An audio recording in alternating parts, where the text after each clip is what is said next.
ನಮಸ್ತೆ ಗುರುಗಳೇ, ಹೇಗಿದ್ದೀರಿ? ಓಹೋ, ಚೆನ್ನಾಗಿದ್ದೀನವ್ವ. ನೀವು ಹೇಗಿದ್ದೀರಿ? ಐ ಆಮ್ ಫೈನ್ ಗುರುಗಳೇ. ಅಮ್ಮ ಹೇಗಿದ್ದಾರೆ? ಬಹಳ ಚೆನ್ನಾಗಿದ್ದಾರೆ. ನೀವು ಮುಂಚೆ ಮಾತಾಡಿದ್ರಾ? ಇಲ್ಲ ಸರ್, ಇದೇ ಫಸ್ಟ್ ಟೈಮ್ ಕಾಲ್ ಮಾಡಿದ್ದೆ. ನಾನು 2 ವರ್ಷದಿಂದ ಕಾರ್ಯಕ್ರಮನ ಲೈವ್ ಅಲ್ಲಿ ನೋಡ್ತಾ ಇದ್ದೆ. 2 ವರ್ಷದಿಂದ? 2 ವರ್ಷದಿಂದ ನೋಡ್ತಾ ಇದ್ದೆ. ಸಂತೋಷ, ಥ್ಯಾಂಕ್ ಯು. ತಾಯಿ ಬಗ್ಗೆ ಕೇಳಿದಕ್ಕೆ. ನೀವು ಹೇಗಿದ್ದೀರಿ? ನಾನು ಚೆನ್ನಾಗಿದ್ದೇನೆ ಗುರುಗಳೇ. ಬ್ಯೂಟಿಫುಲ್. ಏನ್ ಮಾಡ್ಕೊಂಡಿರೋದು? ಸರಿ, ಏನ್ ಮಾಡ್ಕೊಂಡಿರೋದವ್ವ ಅಂದೆ? ನಾನು ಮದ್ವೆ ಆಗಿದೆ, ಮ್ಯಾರಿಡ್ ನಾನು. ಅಂದ್ರೆ ಹೊರಗಡೆ ಏನು ಕೆಲ್ಸಕ್ಕೆ ಹೋಗ್ತಿಲ್ಲ, ಮನೇಲೇ ಇದ್ದೇನೆ. ಮತ್ತೆ ನಮ್ದು ಅಂಗಡಿ ಇದೆ, ಅಂಗಡಿನ ನೋಡ್ಕೊಂಡು ಮಗುನ ನೋಡ್ಕೊಂಡು ಮನೇಲೇ ಇದ್ದೇನೆ. ಸಂತೋಷ. ಕಾರ್ಯಕ್ರಮ 2 ವರ್ಷದಿಂದ ನೋಡ್ತಿದ್ದೀರಿ? 2 ವರ್ಷದಿಂದ ನೋಡ್ತಾ ಇದ್ದೀನಿ ಗುರುಗಳೇ. ಒಳ್ಳೇದಾಗ್ಲವ್ವ. ಏನಾದ್ರು ಹಂಚ್ಕೊಳ್ಳೋದಿದ್ಯಾ? ತುಂಬಾ ಹಂಚ್ಕೊಳ್ಳೋದಿದೆ ಗುರುಗಳೇ, ತುಂಬಾ ಇದೆ ನನ್ಗೆ. ಹೌದು, ಖುಷಿಯಲ್ಲಿ ನನ್ಗೆ ಏನ್ ಮಾಡ್ಬೇಕು ಅಂತಾನೆ ಗೊತ್ತಾಗ್ತಿಲ್ಲ. ಊಟ ಮಾಡಿದ್ರಾ? ಇಲ್ಲ ಸರ್, ಇಲ್ಲ ಗುರುಗಳೇ, ಮಾಡ್ಬೇಕು ನಾನು. ಈಗಷ್ಟೇ ಜಸ್ಟ್ ಇಲ್ಲ ಈಗಷ್ಟೇ 1/4 ಗಂಟೆ ಆಯ್ತು ಅಂಗಡಿನ ಕ್ಲೋಸ್ ಮಾಡ್ಕೊಂಡು ಬಂದೆ ಮನೆಗೆ. ಓಕೆ. ಅಂಗಡಿ ಇದೆಯಾ ನಿಮ್ದು?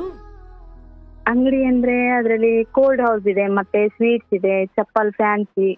ಓಕೆ. ಓ, ಸ್ವೀಟ್ ಮಾರ್ತೀರಾ? ಹಾ, ಸ್ವೀಟ್ ಕೂಡ ಮಾರ್ತೆ. So sweet. ಒಳ್ಳೇದಾಗ್ಲಿ. ಹೇಳುವ, ಏನ್ ವಿಚಾರ? ತುಂಬಾ ಹಂಚ್ಕೊಳ್ಳಿದೆ ಗುರುಗಳೇ, ಆದ್ರೆ ನಂದು ಊರು ಮತ್ತೆ ಹೆಸರು ಬೇಡ. ತೊಂದ್ರೆ ಇಲ್ಲ. ಹೇಳುವ ಗುರುಗಳೇ. ನಾನು ಅಂದ್ರೆ ಚಿಕ್ಕದ್ರಿಂದ ಹೇಳ್ತೇನೆ ಸ್ವಲ್ಪ. ನಾನು ನನ್ನ ತಾಯಿಗೆ ನಾನು ಒಬ್ಳೆ ಮಗಳು. ಅಂದ್ರೆ ನಮ್ಮ ಅಮ್ಮನಿಗೂ ಅಮ್ಮ ಸ್ವಲ್ಪ ಅಮ್ಮಂದು ಹಿಸ್ಟ್ರಿ ಕೂಡ ಹೇಳ್ತೇನೆ, ಆ ನಂತರದಲ್ಲಿ ನಂದು ಹೇಳ್ತೇನೆ, ಆದ್ರೆ ಕ್ಲಿಯರೆನ್ಸ್ ಬರ್ತದೆ ಅಲ್ವಾ? ನಮ್ಮ ಅಜ್ಜಿಗೆ ಅಮ್ಮ ಮತ್ತೆ ಅವ್ರ ಅಕ್ಕದಿರಿ, ಅಂದ್ರೆ 3 ಜನ ಹೆಣ್ಮಕ್ಳು, ಒಬ್ಬ ಮಾತ್ರ ಗಂಡು ಮಗು. ಅಜ್ಜಿ ಕತೆ ಏನ್ ಬೇಡ ಅನ್ಸ? ಇಲ್ಲ ಅದು ಸ್ವಲ್ಪ ನನ್ ಹೇಳ್ಬೇಕಲ್ಲ, ನನ್ನ ತಾಯಿದ ಬಗ್ಗೆ ಹೇಳ್ಬೇಕಲ್ಲ ಸರ್. ಅಲ್ಲ, ಸುಮ್ಮನೆ ಏನು ನನ್ನ ಏನ್ ಹೇಳಕ್ ಬಂದೆ ಅಂದ್ರೆ ನಿಮ್ದು ಹೇಳಕ್ ಹೋದ್ರಿ. ಹೌದೌದು, ಅಂದ್ರೆ ತಾಯಿದು ಕೇಳಿಸ್ಕೊಳ್ಳಿ. ಹೌದು, ನಮ್ ತಾಯಿದು ಒಂಚೂರು ಹೇಳ್ತೀವಿ. ನಮ್ ತಾಯಿಗಿಂತ ಮುಂಚೆ ನಮ್ಮ ಅಜ್ಜಿದು ಒಂಚೂರು. ಅಂದ್ರೆ ನಮ್ಮ ಅಮ್ಮನ ಬಗ್ಗೆ ನಾನು ಹೇಳ್ಬೇಕು ಅಂತಂದ್ರೆ ಅವ್ರ ಬಗ್ಗೆ ಹೇಳ್ಬೇಕಲ್ಲ. ತಪ್ಪಿಲ್ಲ, ನಾನು ಕಾಮಿಡಿ ಮಾಡಿದೆ. ಹೌದೌದು, ಥ್ಯಾಂಕ್ ಯು. ಹೌದೌದು, ಈಗ ನಾನು ದೊಡ್ಡಣ್ಣ ಕೇಳ್ದಂಗ ನಗು ಬರ್ಲಿಲ್ವಾ? ಹೌದು, ಬಂತು. ಹೇಳುವ. ಓಕೆ, ಅವರು 3 ಜನ ಹೆಣ್ಮಕ್ಳೇನೆ. ಅಂದ್ರೆ ಅವ್ರ ಮನೇಲಿ ಯಾರು ಜವಾಬ್ದಾರಿ ತಗೊಳ್ಳೋ ತರ ಇರ್ಲಿಲ್ಲ. ಹಾಗಾಗಿ ಹೇಗೋ ಒಂದು ಅಮ್ಮನಿಗೂ ಅವ್ರ ಅಕ್ಕಂದಿರಿಬ್ರಿಗೂ ಮದ್ವೆ ಆಯ್ತು. ಹಾಗೇನೆ ಅಮ್ಮನ್ಗೂ ಹೇಗೋ ಹಾಗೂ ಹೀಗೂ ಮಾಡಿಯೇ ಬಿಟ್ರು. ಆ ನಂತರದಲ್ಲಿ ಏನಾಯ್ತು ಅಂತಂದ್ರೆ ನಮ್ ತಂದೆಗೆ ಅಷ್ಟು ಜವಾಬ್ದಾರಿ ಇರ್ಲಿಲ್ಲ. ಅವರಿಗೆ ಏನಂತಂದ್ರೆ ಮದ್ವೆ ಅಂತ ಮಾಡಿದ್ರು, ಆದ್ರೆ ಹೆಂಡತಿ ಮಕ್ಳನ್ನ ಸಾಗುವಂತ ಯೋಗ್ಯತೆ ಇರ್ಲಿಲ್ಲ ಅವರಿಗೆ. ನಮ್ ತಂದೆಗೆ ಜವಾಬ್ದಾರಿ ಇರ್ಲಿಲ್ಲ, ದುಡಿತಾ ಇರ್ಲಿಲ್ಲ. ಫಸ್ಟ್ ಆಫ್ ಆಲ್ ಯಾಕೆ ಅಂತಂದ್ರೆ ದುಡಿತಾ ಇರ್ಲಿಲ್ಲ ಅವರು, ಆಯ್ತಾ? ಹಾಗಿರುವಾಗ ಅಮ್ಮನಿಗೆ ನಡೆಸ್ತಾ ಇದ್ರು. ಮತ್ತೆ ಮನೆ ಜವಾಬ್ದಾರಿ ಅಂದ್ರೆ ಅವರು 5 ಜನ ಗಂಡ್ ಮಕ್ಳು ತಂದೆ ಮನೆ ಕಡೆ. ಅದ್ರಲ್ಲಿ ಅವರ ಅಣ್ಣಂದಿರು ತಮ್ಮದಿರು ಎಲ್ಲರೂ ದುಡಿತಾ ಇದ್ರು. ಅದ್ರಲ್ಲಿ ಹೇಗೋ ತಳ್ಕೊಂಡು ಹೋಗ್ತಾ ಇತ್ತು. ನಿಮ್ ದೊಡ್ಡಪ್ಪ ಚಿಕ್ಕಪ್ಪದಿರು ಮಾಡ್ತಾ ಇತ್ತು. ಆ ನಂತರದಲ್ಲಿ ಏನಂತಂದ್ರೆ ನನ್ ತಾಯಿಗೇನು ಕೂಡ ಮಾತಾಡುವಂತ ಪರಿಸ್ಥಿತಿಲಿ ಇರ್ಲಿಲ್ಲ. ನಮ್ಮಮ್ಮ ಸ್ವಲ್ಪ ಹಾರ್ಡ್ ವರ್ಕರ್ ಆಗದಿಂದನು, ಚಿಕ್ಕ ವಯಸ್ಸಿಂದನೂ ದುಡ್ಕೊಂಡೇ ಬಂದ್ರು, ಆಯ್ತಾ? ಆ ರೀತಿ ಇರುವಾಗ ಅವರಿಗೂ ಸ್ವಲ್ಪ ಇರಿಟೇಷನ್ ಆಗ್ತಾ ಇತ್ತು. ಮದ್ವೆ ಆಯ್ತು, ಮಗು ಆಯ್ತು, ಇವಾಗ್ಲೂ ಕೂಡ ಜವಾಬ್ದಾರಿ ಬರ್ಲಿಲ್ವಲ್ಲ ಅಂತ ಹೇಳ್ಬಿಟ್ಟು ಏನ್ ಮಾಡಿದ್ರು, ಒಮ್ಮೆ ಹಾಗೂ ಈಗ ಕೇಳಿದ್ರು. ತವ್ರ ಮನೆಗೆ ಡೆಲಿವರಿಗೆ ಬಂದಂತ ನನ್ ತಾಯಿನ 7 ದಿನದ ಬಾಣತಿಯನ್ನ ಕರ್ಕೊಂಡೋದ್ರು ಮನೆಗೆ. ಹಠ ಮಾಡಿ ಕರ್ಕೊಂಡೋಗಿ ಅವರಿಗೆ ಸರಿಯಾಗಿ ಬಾಣಂತಿ ಅಂದ್ರೆ ಸರಿಯಾಗಿ ಊಟ ತಿಂಡಿ ಎಲ್ಲ ಬೇಕಿರುತ್ತೆ, ಆರೋಗ್ಯ ಬೇಕಿರುತ್ತೆ ಅವರಿಗೆ, ಏನು ಕೂಡ ಆರೈಕೆನೂ ಬೇಕಿತ್ತು. ಅವರಿಗೆ ಏನು ಕೂಡ ಮಾಡ್ಲಿಲ್ಲ. ಗಾರೆ ಕೆಲ್ಸಕ್ಕೆ ಹೋಗ್ತಾ ಇದ್ದೆ ನನ್ನ ತಾಯಿನ ಕರ್ಕೊಂಡು. ಗಾರೆ ಕೆಲ್ಸಕ್ಕೆ ಹೋಗಿ 6 ತಿಂಗಳು ಅದನ್ ಮಾಡಿದ ನಂತರದಲ್ಲಿ ಮತ್ತೆ ರಿಟರ್ನ್ ಏನಾಯ್ತು ಅಂತಂದ್ರೆ, ನನಗೆ ಫಸ್ಟ್ ಆಫರ್ ಕೊಟ್ಟಿದ್ರಲ್ಲ ನೆಟ್ವರ್ಕ್ ಇದು, ಅವ್ರು ಸಿಗ್ಲಿಲ್ಲ. ಅವ್ರಿಗಿಂತ ಸ್ವಲ್ಪ ಅಪ್ಪಲ್ಲಿದ್ರಲ್ಲ ಅವರು ರಿಟರ್ನ್ ನನಗೆ ಕಾಲ್ ಮಾಡಿದ್ರು. ಮೇಡಮ್ ಈ ರೀತಿ ಇದೆ ನೋಡುವ, ನನ್ಗೂ ಈಗ ಮನೇಲೇ ಇದ್ದೇನೆ, ನೋಡುವ ಎಲ್ರು ಮತ್ತೆ ರಿಟರ್ನ್ ಒಂದ್ಸಲ ಟ್ರೈ ಮಾಡೋಣ ಅಂತೇಳಿ ಮತ್ತೆ ರಿಟರ್ನ್ ಕರೆದ್ರು ಸರ್. ಮತ್ತೆ ರಿಟರ್ನ್ ಆಯ್ತು. 2020ರಲ್ಲಿ ರಿಟರ್ನ್ ಸ್ಟಾರ್ಟ್ ಮಾಡಿದೆ. ರಿಟರ್ನ್ ಸ್ಟಾರ್ಟ್ ಮಾಡಿ ಆಗ್ಲಿಲ್ಲ. ಆಗ ಕೂಡ ಆಫೀಸು ಅದು ಇದೆಲ್ಲ ಓಪನ್ ಮಾಡಿದ್ವಿ, ಆಗ್ಲೂ ನಮಗೆ ಸಕ್ಸಸ್ ಆಗ್ಲಿಲ್ಲ. ಅದ್ರಲ್ಲಿ ಬೇಡವೇ ಬೇಡ ಅಂತೇಳಿ ಡಿಸೈಡ್ ಮಾಡಿದೆ. ನಾನು PUC ಕಲಿಯುವಾಗ ನನಗೆ ಸ್ವಲ್ಪ ಟೈಲರಿಂಗ್ ಗೊತ್ತಿತ್ತು. ಆ ನಂತರದಲ್ಲಿ ನಾನು ಹೇಳಿದೆ, ಸರ್ ನನ್ನಿಂದ ಆಗಲ್ಲ, ಈ ನಂತರದಲ್ಲಿ ನನ್ನಿಂದ ಮಾಡ್ಲಿಕ್ಕೆ ಸಾಧ್ಯನೇ ಇಲ್ಲ, ನನ್ನನ್ನ ಫೋರ್ಸ್ ಮಾಡಬೇಡಿ, ನನಗೆ ಹೆಂಗೋ ಸ್ವಲ್ಪ ಟೈಲರಿಂಗ್ ಗೊತ್ತು, ನಾನು ಆ ಟೈಲರಿಂಗ್ ಮಾಡ್ಕೊಂಡು ನಾನು ಹೇಗೋ ನನ್ನ ಜೀವನ ನೋಡ್ಕೊಳ್ತೀನಿ, ಆಗ ಇದ್ದಿದ್ ನನ್ನ ತಾಯಿ ಮಾತ್ರ ಅಲ್ವಾ. ನಾನು ಹೇಳಿದೆ, ನಂದೆಲ್ಲಾ ಸಾಲ ತೀರಿಸಿದ್ರು ಇವಾಗ ಮತ್ತೆ ರಿಟರ್ನ್ ನೆಟ್ವರ್ಕಿಗೆ ಅಂತ ಸಾಲ ಮಾಡ್ಕೊಂಡಿದೀನಿ ಸ್ವಲ್ಪ.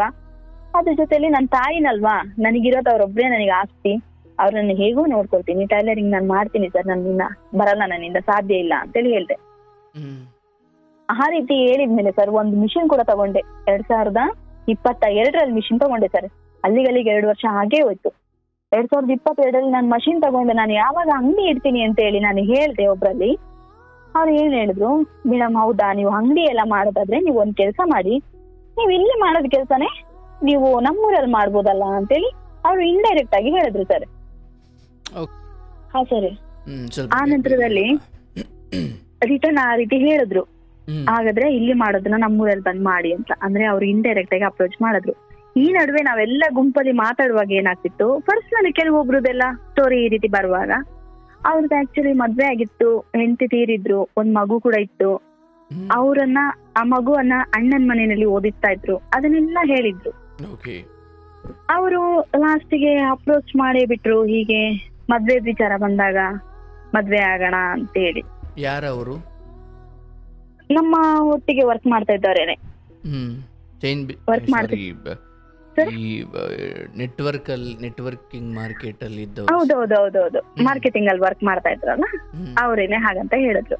ಸೊ ನಾನು ಅಂದ್ರೆ 2015ರಿಂದ ನೋಡಿರೋಂತ ವ್ಯಕ್ತಿ, ಎಲ್ರು ಜೊತೆ ಕೂಡ ಚೆನ್ನಾಗಿ ಮಿಂಗಲ್ ಆಗ್ತಾರೆ, ಅಂದ್ರೆ ಹೊರಗಡೆ ಅಷ್ಟು ಗೊತ್ತಾಗ್ತಾ ಇರ್ಲಿಲ್ಲ. ಈ ರೀತಿ ಎಲ್ಲ ಇರುವಾಗ ನಾನೇನ್ ಮಾಡ್ದೆ, ನೋಡೇ ಬಿಡೋಣ ಒಂದ್ಸಲ ಮನೇಲಿ ಕೇಳಿ, ಅಮ್ಮ ಹೂ ಅಂದ್ರೆ ಆಗ್ತೀನಿ ಅಂತೇಳಿ ಹೇಳಿದೆ. ಅವಾಗ ಕೂಡ ಅವ್ರ ಹತ್ರ ಅದನ್ನೇ ಹೇಳಿರ್ತಾರೆ, ಅಮ್ಮ ಹೂ ಅಂದ್ರೆ ಆಗ್ತೇನೆ. ಅನಂತರದಲ್ಲಿ ಬಂದ್ರು, ಒಂದ್ಸಲ ಬಂದು ಅಮ್ಮನ ಹತ್ರ ಕೇಳಿದ್ರು, ನಿಮ್ ಫ್ಯಾಮಿಲಿಯಿಂದ ಯಾರಾದ್ರೂ ಬಂದ್ರೆ ನಾನ್ ಮಾಡ್ಕೊಡ್ತೀನಪ್ಪ, ಇಲ್ಲ ಅಂತ ಹೇಳಲ್ಲ, ಯಾಕೆಂದ್ರೆ ನಾವು ಮಾಡ್ಲೇಬೇಕು, ಇಲ್ಲ ಅಂತ ಹೇಳಲ್ಲ.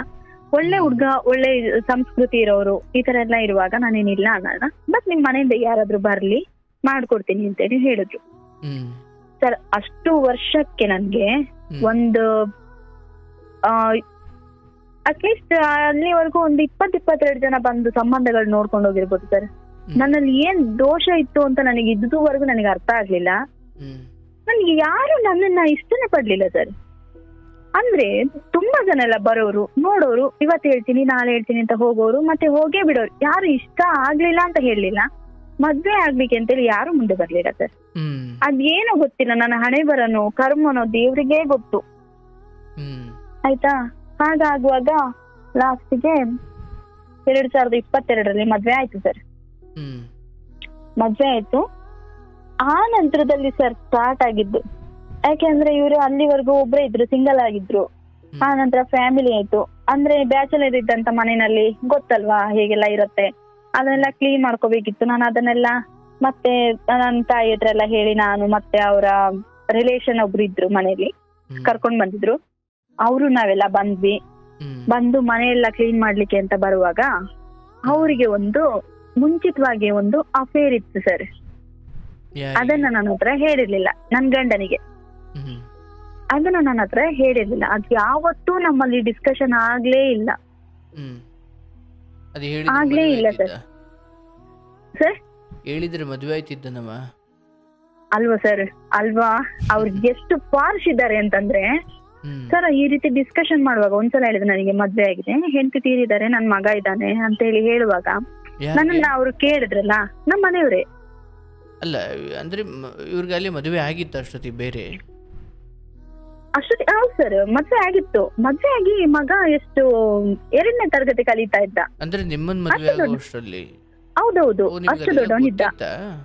ಹೌದು, ಮಗ ಇದ್ದಾನೆ ಅಂತ ಗೊತ್ತಿತ್ತು ಸರ್. ನಾನು ಏನ್ ಆಲೋಚನೆ ಮಾಡಿದೆ ಅಂದ್ರೆ ಸರ್, ನಂತರ ಯಾರು ಆಲೋಚನೆ ಮಾಡಕ್ ಹೋಗ್ಬಾರ್ದು. ನಾನು ಹೆಂಡತಿ ಇರ್ಲಿಲ್ವಾ? ಹೆಂಡತಿ ಇರ್ಲಿಲ್ಲ, ಹಾರ್ಟ್ ಅಟ್ಯಾಕ್ ಆಗಿ ತೀರಿದ್ರು ಅವರು. ಓಕೆ, ಮಗು ಇತ್ತು, ಬಟ್ ಮಗು ಮಾತ್ರ ಗೊತ್ತಿತ್ತು. ಹಾಗಾಗಿ ಅದೊಂದು ಕರುಣೆ ಅಥವಾ ಪ್ರೀತಿ ಎಲ್ಲ ಕಾರಣಕ್ಕೆ ನೀವು ಒಪ್ಕೊಂಡ್ರಿ ಅಲ್ವಾ ಸರ್? ಅವರು ಈ ರೀತಿ ಡಿಸ್ಕಷನ್ ಮಾಡುವಾಗ ನಾನು ಹೇಳಿದೆ, ನೋಡಿ ನನ್ಗೆ ಅವರು ಅಪ್ರೋಚ್ ಮಾಡಿದ್ಮೇಲೆ, ಯಾಕೆಂತಂದ್ರೆ ಅವರು ನಡವಳಿಕೆ ಅದೆಲ್ಲ ಸ್ವಲ್ಪ ಹೊರಗಡೆ ಚೆನ್ನಾಗಿತ್ತಲ್ಲ, ಎಲ್ರ ಜೊತೆ ಚೆನ್ನಾಗಿ ಮಿಂಗಲ್ ಆಗ್ತಾ ಇದ್ರು. ಯಾರನ್ನು ಅಷ್ಟೇ ಏಕವಚನದಲ್ಲಿ ಮಾತಾಡ್ತಾ ಇರ್ಲಿಲ್ಲ. ಅಮ್ಮ, ಅಕ್ಕ, ಅಣ್ಣ ಅಂತ ಚೆನ್ನಾಗಿ ಮಾತಾಡ್ಸ್ಕೊಂಡಿದ್ರು. ಅವಾಗ ನನಗೊಂದು ಫೀಲ್ ಬಂತು, ಯಾಕೆಂದ್ರೆ ನನ್ನ ತಾಯಿನೂ ಇರೋರೊಬ್ರೆ, ತುಂಬಾ ಕಷ್ಟದಿಂದನೇ ಬಂದಿರೋದು ನಾವು. ಈ ಕಾರಣದಿಂದ ನಾವೇನ್ ಮಾಡ್ಬೋದು ಅಂದ್ರೆ, ಇವ್ರು ನಮ್ಮ ಫ್ಯಾಮಿಲಿಯಲ್ಲಿ ಒಬ್ರು ಅಂತ ತಗೊಂಡ್ರೆ ನನ್ನ ತಾಯಿನ ಇವ್ರ ತಾಯಿ ತರ ನೋಡ್ತಾರೆ, ನಾನು ಆ ಮಗುನ ನನ್ ಮಗು ತರ ನೋಡ್ಬೋದು ಅಂತ ಹೇಳಿ ಸರ್ ನಾನು ಅದನ್ನ ಏನು ಹಿಂದೆ ಯೋಚನೆ ಮಾಡ್ಲೇ ಇಲ್ಲ ಸರ್. ಆಯ್ತು, ನನ್ ಮನೇಲಿ ಬಂದ್ ಕೇಳಿ ಅಮ್ಮ ಮಾಡಿದ್ರೆ ನಾನು ಆಗ್ತೇನೆ ಅಂತೇಳಿ ಹೇಳ್ದೆ. ಆಯ್ತು, ಮದ್ವೆ ಆಯ್ತು. ಆಯ್ತು ಸರ್, ಮದ್ವೆ ಆಯ್ತು. ಮದ್ವೆ ಆಗಿ ಮನೆ ಕ್ಲೀನ್ ಮಾಡುವ ಅಂತ ಬಂದ್ರೆ ಸರ್, ಮದ್ವೆ ಆಗಿ ಅಲ್ಲಿಗೆ ಒಂದು 15 ದಿನ ಆಗಿರ್ಬೋದು. ಮದ್ವೆ ಆಗಿ ನೆಕ್ಸ್ಟ್ ಡೇನೆ ಆಷಾಢ. ಮನೆ ಕ್ಲೀನ್ ಮಾಡುವ ಅಂತ ಬಂದ್ರೆ ಸರ್, ಅವ್ರ ಎಕ್ಸ್ ಲವರ್ನ ಕರ್ಕೊಂಡ್ ಬಂದ್ರೆ, ಎಕ್ಸ್ ಅಂದ್ರೆ ಅದು ರನ್ನಿಂಗ್ ಅಲ್ಲಿ ಇತ್ತು. ಆಕ್ಚುಲಿ ರನ್ನಿಂಗ್ ಅಲ್ಲಿ ಇದ್ದಂತ ಅವರ ಇನ್ನೊಬ್ಳನ್ನ ಕರ್ಕೊಂಡ್ ಬಂದೇ ಬಿಟ್ರು. ನಿಮ್ಮನಿಗೆ ಮನೆ ಕರ್ಕೊಂಡ್ ಬಂದ್ರು ಸರ್. ಅಂದ್ರೆ ತಾಯಿ ಮನೆಯಲ್ಲ, ಇದು ಬೇರೆ ಇಲ್ಲಿ ಗಂಡನ ಮನೆಯಲ್ಲಿ. ಗಂಡ ಅಂದ್ರೆ ಸಪ್ರೇಟ್ ಇದ್ರು. ಇಲ್ಲ ಸಪ್ರೇಟ್ ಇದ್ರು ಅವರು. ಅಂದ್ರೆ ನಮ್ದು ಬೇರೆ ಅಂಗಡಿ ಎಲ್ಲ ಇತ್ತಲ್ಲ, ಆಗಿರುವಾಗ ಏನ್ ಮಾಡಿದ್ರು, ಸಪ್ರೇಟ್ ಇದ್ರು. ಅಲ್ಲಿ ಮನೆಗೆ ಹೋಗಿ ಬರ್ಲಿಕ್ಕೆ ಆಗ್ತಿರ್ಲಿಲ್ಲ ಅವರಿಗೆ, ಹಾಗಾಗಿ ಸಪ್ರೇಟ್ ಇದ್ರು. ಅಲ್ಲಿಗೆ ಸರ್ ಕರ್ಕೊಂಡ್ ಬಂದು ಪರಿಚಯ ಮಾಡಿದ್ರು. ಪರಿಚಯ ಮಾಡುವಾಗ ಅವಳನ್ನ ಆ ರೀತಿ ಮಾಡ್ಲಿಲ್ಲ ಸರ್. ನನ್ನನ್ನ ಪರಿಚಯ ಮಾಡುವಾಗ ನಮ್ಮಿಬ್ರದ್ದು ಮದ್ವೆ ಆಗಿರೋ ಅನ್ನೋ ವಿಚಾರ ಅವ್ರಿಗೆ ಗೊತ್ತಾಗ್ಬಾರ್ದು ಅಂತ ಹೇಳಿ ನಂದು ಕರಿಮಣಿ ಎಲ್ಲ ತೆಗ್ದಿಟ್ಟು, ಕಾಲುಂಗಿರ ಎಲ್ಲ ತೆಗ್ದಿಟ್ಟು ಆ ತರ ಪರಿಚಯ ಮಾಡ್ಬಿಟ್ರು ಸರ್. ನನಗೆ ಶಾಕ್ ಆಯ್ತಾ, ಈ ವ್ಯಕ್ತಿನ ನಾನು ಈ ತರ ಒಪ್ಕೊಂಡಿದ್, ಈ ವ್ಯಕ್ತಿನ ನನ್ನ ಮದ್ವೆ ಆಗಿರೋದು ಇವ್ರೇನಾ ಅನ್ನೋಷ್ಟು ನನಗೆ ತುಂಬಾ ಒಂಥರ ಶಾಕ್ ಆಗ್ಬಿಡ್ತು. ಏನು ಮಾಡ್ಲಿಕ್ಕಿಲ್ಲ ಸರ್, ನಾನು ಏನು ಮಾತಾಡ್ಲಿಲ್ಲ. ಇವ್ರಗಳ ನಡುವೆ ಇದೇನು ಮಾತುಕತೆ ಆಗಿತ್ತು ದೇವರಿಗೆ ಗೊತ್ತು. ಆ ನಂತರದಲ್ಲಿ ನನ್ನ ಹತ್ರ ಹೇಳಿದ್ರು, ನಾವು 3 ಜನ ಚೆನ್ನಾಗಿರೋಣ ಹಾಗೆ ಹೀಗೆ ಅಂತೇಳಿ ನನ್ನ ಹತ್ರ ಹೇಳಿದ್ರು. ಅವಳ ಹತ್ರ ಹೇಳಿದ್ರು. ಅವಳು ನಂದೇನು ಅಭ್ಯಂತರ ಇಲ್ಲ, ನಾನು ಹೇಳಿದಿನಲ್ಲ, ನಂದೇನು ಅಭ್ಯಂತರ ಇಲ್ಲ ಅಂತ ಅವಳು ಹೇಳಿದ್ಲು. ಇವರಿಬ್ರಿಗೆಲ್ಲ ಮಾತುಕತೆ ಎಲ್ಲ ಮುಗ್ದಿದೆ ಸರ್. ಅವಳಿಗೆ ಆಕ್ಚುಲಿ ಮದುವೆ ಆಗಿ 16 ವರ್ಷದ ಮಗಳಿದ್ದಾಳೆ, ಗಂಡ ತೀರಿದಾನೆ. ಇವರಿಗೆ ಮದ್ವೆ ಆಗಿ 7 ವರ್ಷದ ಮಗ ಇದ್ದಾನೆ, ಹೆಂಡತಿ ತೀರಿದಾಳೆ. ಸರಿ ಇತ್ತಲ್ವಾ ಸರ್ ಸಂಬಂಧ? ಇವ್ರ ನಡುವಿನಲ್ಲಿ ನಾನು ಒಬ್ಳು ಬಂದಿದ್ದು, ನನ್ನ ಅಗತ್ಯ ಇರ್ಲಿಲ್ಲ ಇವರಿಗೆ. ಆದ್ರೆ ನಾನು ಹೊರಗಡೆ ಎಲ್ಲ ಗಂಡಸ್ ತರ ದುಡಿತಾ ಇದ್ನಲ್ಲ, ದುಡಿಮೆ ಮಾಡ್ಲಿಕ್ಕೆ ಒಬ್ಳು ಹೆಂಡತಿ ಆದ್ಲು, ಹೆಸರಿಗೆ ಒಬ್ಳು ಹೆಂಡತಿ, ದುಡಿಮೆ ಮಾಡ್ಲಿಕ್ಕೆ ಒಬ್ಳು ಜನ ಅಂತ ಹೇಳಿ ಮದ್ವೆ ಮಾಡ್ಕೊಂಡ್ರು ಸರ್. ಮದ್ವೆ ಮಾಡ್ಕೊಂಡು ನಾನು ಅದನ್ನ ನನಗ್ ಸಹಿಸ್ಕೊಳಿಕ್ ಆಗ್ಲಿಲ್ಲ. ಅವಳು ತೀರಿದ್ಮೇಲೆ ನಾನು ಇವ್ರ ಮನೆಗೆ ಬಂದಿರೋದು. ನಾನು ಜೀವಂತವಾಗಿರುವಾಗ್ಲೇನೆ ಇವಳನ್ನ ಕರ್ಕೊಂಡ್ ಬಂದ್ರಲ್ಲ ಅನ್ನೋದ್ರಿಂದ ನನಗೆ ತುಂಬಾ ಬೇಜಾರಾಯ್ತು. 10 ಕರೆದು ಎಲ್ಲಾ ಮಾಡ್ಬಿಟ್ಟೆ. ಲಾಸ್ಟಿಗೆ ಹೇಳಿದ್ರು, ಇವಾಗ ಕಾಲ ಮಿಂಚಿಲ್ಲ, ನಿನಗೆ 1 ಲಕ್ಷ ಕೊಡ್ತೀನಿ, ನೀನ್ ಕೋರ್ಟ್ ಕಚೇರಿ ಅಂತ ಹೋದ್ರೆ ನಿನಗೆ ಆಗಲ್ಲ, 1 ಲಕ್ಷ ಕೊಡ್ತೀನಿ, ನಿನ್ ಜೀವನ ನೀನ್ ನೋಡ್ಕೋ ಅಂತ ಹೇಳಿದ್ರು ಸರ್. ಅಲ್ಲಿ ನೋಡಿದ್ರೆ ನನ್ನ ತಾಯಿ ತಂದೆನ್ ಬಿಟ್ಟು ಬಂದಿದ್ದಾರೆ. ನಾನು ಮದ್ವೆಗೆ 15 ದಿನಕ್ಕೆ ನನ್ ಗಂಡನ್ ಬಿಟ್ಟು ಹೋದ್ರೆ ನನ್ನ ತಾಯಿಗೆ ಕೆಟ್ಟ ಹೆಸರು. ಎಲ್ರು ಮೊದ್ಲೇ ಹೇಳಿದಾರೆ, ನಿನ್ ಮಗಳನ್ನ ಅದು ಹೇಗ್ ಮದ್ವೆ ಮಾಡ್ತೀಯಾ, ನಾನು ನೋಡ್ತೇನೆ, ಹಾಗೆ ಚಾಲೆಂಜ್ ಮೇಲೆ ನನ್ನ ತಾಯಿಗೆ ಹೇಳೋಗಿದ್ದಾರೆ ಸರ್. ಹೀಗಿರುವಾಗ ನಾನು ಗೊತ್ತಾಯ್ತಾ ಇದು 15 ದಿನ ಸರ್, 15 ದಿನ ಅಲ್ಲ. ಈಗ ಕರ್ಕೊಂಡು ಬಂದು ಪರಿಚಯ ಮಾಡಿಸೋದ್ನ ಅಥವಾ ನನ್ಗೆ ಇವಳೇ ಬೇಕು ಅನ್ನೋ ಹಠ ಇತ್ತು ಆ ಮಾತಲ್ಲಿ? ಇಬ್ರು ಬೇಕು, ನನಗಿಬ್ರು ಬೇಕು, ಇಲ್ಲ ಆದ್ರೆ ನನಗಿಬ್ರು ಬೇಡ, ಈ ತರ ಸರ್. ನಾನು ಏನ್ ಮಾಡ್ಬೇಕು ಅಂತ ಗೊತ್ತಾಗ್ಲಿಲ್ಲ. ಸರಿ ನೋಡೋಣ, ಈಗ್ಲೇ ಏನು ಕಾಲ ಮಿಂಚಿಲ್ಲ, ನಂದೇನು ಈಗ್ಲೇ ಲೈಫ್ ಎಂಡ್ ಆಗ್ಲಿಲ್ಲ ಅಂತ ಹೇಳ್ಬಿಟ್ಟು ನಾನು ಅವತ್ತೇನು ಮಾತಾಡ್ಲಿಲ್ಲ ಸರ್. ಆಯ್ತು, ಮತ್ತೆ ಎಡೇಟ್ ಹೊಡೆದ್ರು, ಅವತ್ತು ಕೂಡ ಎಡೇಟ್ ಹೊಡೆದ್ರು. ನಾನು ಆದ್ರೂ ಏನ್ ತಲೆ ಕೆಡಿಸ್ಕೊಳ್ಳಿಲ್ಲ. ನನ್ನ ತಲೆಯಲ್ಲಿ ನನ್ನ ಮೈಂಡ್ ಅಲ್ಲಿ ಇದ್ದಿದ್ದು ಒಂದೇ ಒಂದು, ನನ್ನ ತಂದೆನ ಬಿಟ್ಟು ಹೋಗಿದ್ಮೇಲೆ ನನ್ನ ತಾಯಿನೂ ಗಂಡನ್ ಬಿಟ್ಟು ಬಂದ್ಲು ಅಂತ ಹೇಳ್ತಾರೆ. ಈಗ ನಾನು ನೋಡ್ರೆ ನನಗೂ ಅದೇ ಮಾತು ಬರುತ್ತಲ್ವಾ ಅಂತೇಳಿ ನನಗೆ ಅದೊಂದೇ ಮನ್ಸಲ್ಲಿತ್ತು ಸರ್. ಆಯ್ತು, ಆಷಾಢ ಎಲ್ಲ ಮುಗೀತು, ಮತ್ತೆ ಗಂಡನ ಮನೆ ಕರ್ಕೊಂಡ್ ಬರೋದಾಯ್ತು. ಕರ್ಕೊಂಡ್ ಬರುವಾಗ್ಲೂ ಇವ್ರದು ತುಂಬಾ ಆಯ್ತು ಸರ್. ಏನಂತಂದ್ರೆ ಅವಳಿಗೆ ಬೇಜಾರ್ ಮಾಡ್ಬಾರ್ದು ಅನ್ನೋದು ಇವ್ರ ಮನ್ಸು. ಅವಳಿಗೆ ಬೇಜಾರ್ ಮಾಡ್ಬಾರ್ದು, ಇವಳನ್ನ ಇಷ್ಟು ಗ್ರ್ಯಾಂಡ್ ಆಗಿ ನಾನು ನನ್ನ ತವ್ರ ಮನೆ, ನನ್ನ ತಂದೆ ಮನೆ ಕರ್ಕೊಂಡ್ ಹೋದ್ರೆ ಅವಳಿಗೆ ಬೇಜಾರಾಗುತ್ತೆ ಅನ್ನೋದ್ರಲ್ಲಿ ನಿಮ್ ಕಡೆ ಫ್ಯಾಮಿಲಿ ಯಾರು ಬರಂಗಿಲ್ಲ, ನನ್ ಕಡೆ ಫ್ಯಾಮಿಲಿನೂ ಯಾರು ಬರಲ್ಲ, ನಾನು ನೀನು ಅವಳು 3 ಜನ ಅಂತೇಳಿ ಆತರ ಇದ್ದವ್ರು ಹಾಗೂ ಹೀಗೂ ಕರ್ಕೊಂಡ್ ಬಂದ್ರು ಸರ್. ನನ್ನನ್ನ ಮನೆಗ್ ಕರ್ಕೊಂಡ್ ಬಂದ್ರು ಸರ್. ಮನೆಗ್ ಕರ್ಕೊಂಡ್ ಬಂದು ಅವ್ರ ಅಣ್ಣನಿಗೆ ಅವರಿಗೆಲ್ಲ, ಇವ್ರು ತುಂಬಾ ದೊಡ್ಡ ಫ್ಯಾಮಿಲಿ, ಅವ್ರ ಮನೆಗೆಲ್ಲ ಹೇಳಿ ಕರ್ಕೊಂಡ್ ಹೋದ್ರು ಸರ್. ಮನೆಗ್ ಕರ್ಕೊಂಡ್ ಹೋಗಿ ಅಲ್ಲಿ 1 ತಿಂಗಳು ಮನೇಲಿದ್ದೆ. ಅಂದ್ರೆ ನನ್ನ ಅತ್ತೆ ಮನೆಯಲ್ಲಿ ಅಲ್ಲ, ಒಂದು ತಿಂಗಳಿದ್ದೆ. ಈ ಹೆಣ್ಮಗಳು ಕೂಡ ಜೊತೆಲೇ ಯಾಕಿದ್ಲ ಅವಾಗ? ಅವ್ರ ಮನೇಲಿ ಕೆಲಸ ಇರ್ಲಿಲ್ವಾ? ಯಾರು ಸರ್? ಅಂದ್ರೆ ಇನ್ನೊಂದು ಹುಡುಗಿ ಇದ್ದ ಅಥವಾ ಆಕೆ ಇನ್ನೊಬ್ಳು ಹೆಂಗಸಿದ್ದಾಳಲ್ಲ, ಆಕೆ ನಿಮ್ ಜೊತೆಲೇ ಇದ್ರಾ? ಇಲ್ಲ ಇಲ್ಲ, ಅವಳನ್ನ ಕರ್ಕೊಂಡ್ ಬಂದಿದ್ರೆ ಅವತ್ತು ನನಗ್ ಪರಿಚಯ ಮಾಡಕ್ಕೆ, ನಮ್ಮಿಬ್ಳನ್ನ ಮೀಟ್ ಮಾಡಿಸ್ಲಿಕ್ಕೆ ಅಂತ. ಅವತ್ತು ಒಂದಿನಕ್ಕೆ ಮೀಟ್ ಮಾಡಿಸ್ಲಿಕ್ಕೆ ಅಂತ. ಅದ್ರ ಮುಂಚೆ ಇವ್ರು ಭಾರಿ ಸಲ ಬಂದಿದ್ದಾರೆ, ಹೋಗಿದ್ದಾರೆ, ಇವ್ರ ಜೊತೆಲೆಲ್ಲ ತಿರುಗಿದ್ದಾರೆ, ಎಲ್ಲ ಆಗಿದೆ ಸರ್. ಅಂದ್ರೆ ನಾನ್ ಅವತ್ತು ನನ್ನನ್ನ ಪರಿಚಯ ಮಾಡ್ಸೋದಿಕ್ಕೆ ಅಂತ ಹೇಳ್ಬಿಟ್ಟು ಕರ್ಕೊಂಡ್ ಬಂದಿದ್ದ ಅವತ್ತು ಅವರು. ಆತರ ಕರ್ಕೊಂಡ್ ಬಂದ ಆಯ್ತು ಸರ್, ಪರಿಚಯ ಎಲ್ಲ ಮಾಡ್ಸಿ ಆಯ್ತು, ಎಲ್ಲ ಆಯ್ತು. ಈಗ ಇವರು ಏನ್ ಮಾಡೋರು ಅಂತಂದ್ರೆ, ನನ್ನನ್ನ ಇವ್ರ ತಾಯಿ ಮನೇಲಿ ಬಿಟ್ಬಿಟ್ಟು ಇವ್ರು 3 ದಿನಕ್ಕೂ ಹೋಗೋದು ಬರೋದು ಈ ತರ ಎಲ್ಲ ಆಗ್ತಿತ್ತು. ನಾನು ತಡ್ಕೊಂಡೆ ಆಗ್ಲಿಲ್ಲ ಸರ್ ನನಗೆ ತಡ್ಕೊಳ್ಲಿಕ್ಕೆ. ಆ ನಂತರದಲ್ಲಿ ನಾನು ನನ್ನ ಅತ್ತೆ ಹತ್ರ ಹೇಳ್ಬಿಟ್ಟೆ, ಅಮ್ಮ ಈ ತರ ಎಲ್ಲ ಇದೆ, ಈ ತರ ಮಾಡ್ತಿದ್ದಾರೆ, ಅವಳಿಗೆ ಮದ್ವೆ ಆಗಿದೆ, ಒಂದ್ ಮಗಳಿದ್ದಾಳೆ, ಇವ್ರು ನನಗೆ ಈ ತರ ಅನ್ಯಾಯ ಮಾಡಿದ್ದಾರೆ ಅಂತೇಳಿ ನಾನು ಅವ್ರ ಹತ್ರ ಹೇಳ್ಬಿಟ್ಟೆ. ಅವ್ರ ಹತ್ರ ಹೇಳಿದ ತಕ್ಷಣ ಅವ್ರೇನ್ ಮಾಡಿದ್ರು, ಅವ್ರ ಮಗನಿಗೆ ಅವ್ರ ಮಗಳಿಗೆ ಹೇಳಿದ್ರು. ಇಲ್ಲಿ ನಿಯರೆಸ್ಟ್ ಅಲ್ಲಿ ಇರೋದು ಅವರಿಬ್ರು. ಅವ್ರ ಮಕ್ಳಿಗೆ ಹೇಳಿದ್ರು. ಅವ್ರ ಮಕ್ಳಿಗೆಲ್ಲ ಹೇಳುವಾಗ ಏನಾಯ್ತು ಅಂತಂದ್ರೆ, ಅವರು ಒಮ್ಮೆ ಕೂತು ಮಾತಾಡೋಣ ಅಂತಂದ್ರು. ಎಲ್ಲ ಪಂಚಾಯತಿ ಎಲ್ಲ ಆಯ್ತು ಸರ್. ಆದ್ರೆ ಇವ್ರನ್ನ ನೋಡಿದ್ರೆ ಇವ್ರ ಮನೆಯಲ್ಲಿ ಎಲ್ರಿಗೂ ಸ್ವಲ್ಪ ಭಯ. ಸರ್ ಒಂದೇ ನಿಮಿಷ, ನನ್ನ ಹಸ್ಬೆಂಡ್ ಕಾಲ್ ಮಾಡ್ತಿದ್ದಾರೆ, ನಾನು ನಾಳೆ ಮಾಡ್ತೀನಿ ಅಂತ ಹೇಳ್ತೀನಿ. ಹಲೋ ಸರ್, ಕಟ್ ಆಯ್ತು. ಒಂದ್ ನಿಮಿಷ ಸರ್, ಒಂದೇ ನಿಮಿಷ. ನೀವು ಮಾತನಾಡುತ್ತಿರುವ ವ್ಯಕ್ತಿಯು ನಿಮ್ಮ ಕರೆಯನ್ನು ಹೋಲ್ಡ್ ನಲ್ಲಿ ಇರಿಸಿದ್ದಾರೆ, ದಯವಿಟ್ಟು. ಹಲೋ ಹೇಳುವ ಸರ್. ಆ ರೀತಿ ಆಗಿದ ನಂತರದಲ್ಲಿ ಸರ್ ಹೋಗ್ತಾ ಇದ್ರು, ಬರ್ತಾ ಇದ್ರು, ಎಲ್ಲ ಮಾಡ್ತಿದ್ರಲ್ಲ. ನಾನು ಆದ್ರೂ ಹೇಳಿದೆ ಸರ್, ಈ ರೀತಿ ಎಲ್ಲ ಇದೆ, ಹೋಗ್ತಾರೆ ಬರ್ತಾರೆ ಅಂತೆಲ್ಲ ಹೇಳಿದೆ. ಹೇಳಿದ ನಂತರದಲ್ಲಿ ಸರ್ ಅವರು ಕೂತು ನಿಂತು ಎಲ್ಲ ಮಾತಾಡಿದ್ರು. ಆದ್ರೆ ಇವ್ರನ್ನ ಕಂಡ್ರೆ ಅವ್ರಿಗೂ ಭಯ, ಎಲ್ಲಿ ಕೈ ಮಾಡ್ತಾನೆ, ಯಾಕೆಂತಂದ್ರೆ ಬಾಯಿಗಿಂತ ಕೈ ಮುಂದೆ ಇವರಿಗೆ. ಆತರ ಎಲ್ಲ ಭಯ ಇತ್ತು ಸರ್. ಹಾಗೂ ಹೀಗೂ ಆಯ್ತು ಆಯ್ತು ಆಯ್ತು, ಅದಕ್ಕೆ ಎಷ್ಟರ ಮಟ್ಟಿಗೆ ಆಯ್ತು ಅಂದ್ರೆ ಸರ್, ಲಾಸ್ಟಿಗೆ ನಾನು ತುಂಬಾ ಸೋತು ಬಿಟ್ಟೆ ಸರ್. ನನ್ನಿಂದ ಆಗ್ಲಿಲ್ಲ. ನಾನು ಇವ್ರ ಜೊತೆ ನಾನು ನಮ್ದು ಅಂದ್ರೆ ಇಲ್ಲಿ ನಾನಿರೋ ಏರಿಯಾದಲ್ಲಿ ಮಧ್ಯರಾತ್ರಿ 12 ಗಂಟೆಯಿಂದ ಕೆಲಸ ಸ್ಟಾರ್ಟ್ ಆಗ್ತದೆ, ಬೆಳಗ್ಗೆ 6 ಗಂಟೆಗೆ ಕ್ಲೋಸ್ ಆಗ್ತದೆ. ಈ ತರದ್ ಕೆಲ್ಸ ಸರ್ ಇಲ್ಲಿ. ಮತ್ತೆ ಒಂದಿನ ಬಿಟ್ಟು ಒಂದಿನದ ಕೆಲ್ಸ. ನಾನು ಅದ್ ಏನು ಅಂತ ಹೇಳಿದ್ರೆ, ಆಕ್ಚುಲಿ ಈ ಕಾರ್ಯಕ್ರಮನ ತುಂಬಾ ಜನ ನೋಡ್ತಾ ಇದಾರೆ, ನನ್ನ ಕೊಲೀಗ್ಸ್ ಫ್ರೆಂಡ್ಸ್ ಎಲ್ಲ ನೋಡ್ತಿರ್ತಾರೆ. ಅವರಿಗೆ ಯಾರು ಪರ್ಸನ್ ಅಂತ ಗೊತ್ತಾಗ್ತದೆ, ನನಗೆ ಹೇಳೋದಿಲ್ಲ. ಈ ತರ ಕೆಲ್ಸ ಸರ್. ಅವ್ರ ಜೊತೆನಲ್ಲಿ ನಾನು 12 ಗಂಟೆಗೆ ಎದ್ದು ಅವ್ರ ಜೊತೆನಲ್ಲೇ ಕೆಲಸ ಮುಗಿಸ್ಕೊಂಡ್ ಬಂದು ಮನೆ ಕೆಲಸ ಮಾಡ್ಕೊಂಡು, ಅಷ್ಟರಲ್ಲಿ ಮಗುನ ಕರ್ಕೊಂಡ್ ಬಂದ್ಬಿಟ್ರು ಇಲ್ಲಿಗೆನೆ. ಅವ್ರ ಅಣ್ಣನ್ ಮನೇಲಿ ಇದ್ದಿದ್ ಮಗುನ ಕರ್ಕೊಂಡ್ ಬಂದ್ರು. ಆ ಮಗುನ ಸುಧಾರಿಸಿ, ಆ ಮಗುಗ್ ಶಾಲೆಗೆ ಕಳಿಸಿ, ಇವ್ರಿಗೆಲ್ಲ ಸೇವೆ ಮಾಡ್ಕೊಂಡು, ಇವ್ರ ಜೊತೆನೆ ತಿರ್ಕೊಂಡು ಸರ್ ಎಲ್ಲಾ ಮಾಡಿದ್ರು ನನ್ಗೆ ಏನ್ ಸರ್ ಹೋಗ್ಲಿ, ಒಂದು ಮನಸ್ಸಿಗೆ ಒಂದು ಖುಷಿ ಆಗೋ ತರ ಒಂದು ಮಾತಾಡ್ತಿರ್ಲಿಲ್ಲ ಸರ್. ಯಾವಾಗ ನೋಡಿದ್ರು ಅವಳ ಜೊತೆ ಮಾತು ಮಾತು ಮಾತು ಮಾತು. ನನಗೆ ಆಗ್ಲಿಲ್ಲ ಸರ್ ಲಾಸ್ಟಿಗೆ ತಡಿಲಿಕ್ಕೆ ಆಗದೆ ಇರುವಾಗ ಪೊಲೀಸ್ ಸ್ಟೇಷನ್ ಅಲ್ಲಿ ಹೋಗಿ ಕಂಪ್ಲೇಂಟ್ ಮಾಡ್ಬಿಟ್ಟೆ, ಈ ತರ ಇದೆ ಅಂತೇಳಿ. ನಾನು ಇಲ್ಲಿ ಹೋಗಿ ಮಾಡಿಲ್ಲ, ಗಂಡನ ಮನೇಲಿ ಮಾಡ್ಲಿಲ್ಲ, ನನ್ನ ತಾಯಿ ಮನೇಲಿ ಹೋಗಿ ಕಂಪ್ಲೇಂಟ್ ಮಾಡ್ದೆ. ತಾಯಿ ಮನೇಲಿಂದ ಕಂಪ್ಲೇಂಟ್ ಮಾಡುವಾಗ ಅವರು ಲೋಕಲ್ ಪೊಲೀಸ್ ಇದ್ದವ್ರು ಏನ್ ಮಾಡಿದ್ರು, ಇವ್ರು ಕಾಲ್ ಮಾಡಿದ್ರು, ಏನಪ್ಪಾ ನಿಂದ ಈ ತರ ಅಂತೆ, ಅಫೇರ್ ಇದೆಯಂತೆ, ನೀನ್ ಈ ತರ ಬಂದು ಕಂಪ್ಲೇಂಟ್ ಮಾಡಿದಾಳೆ.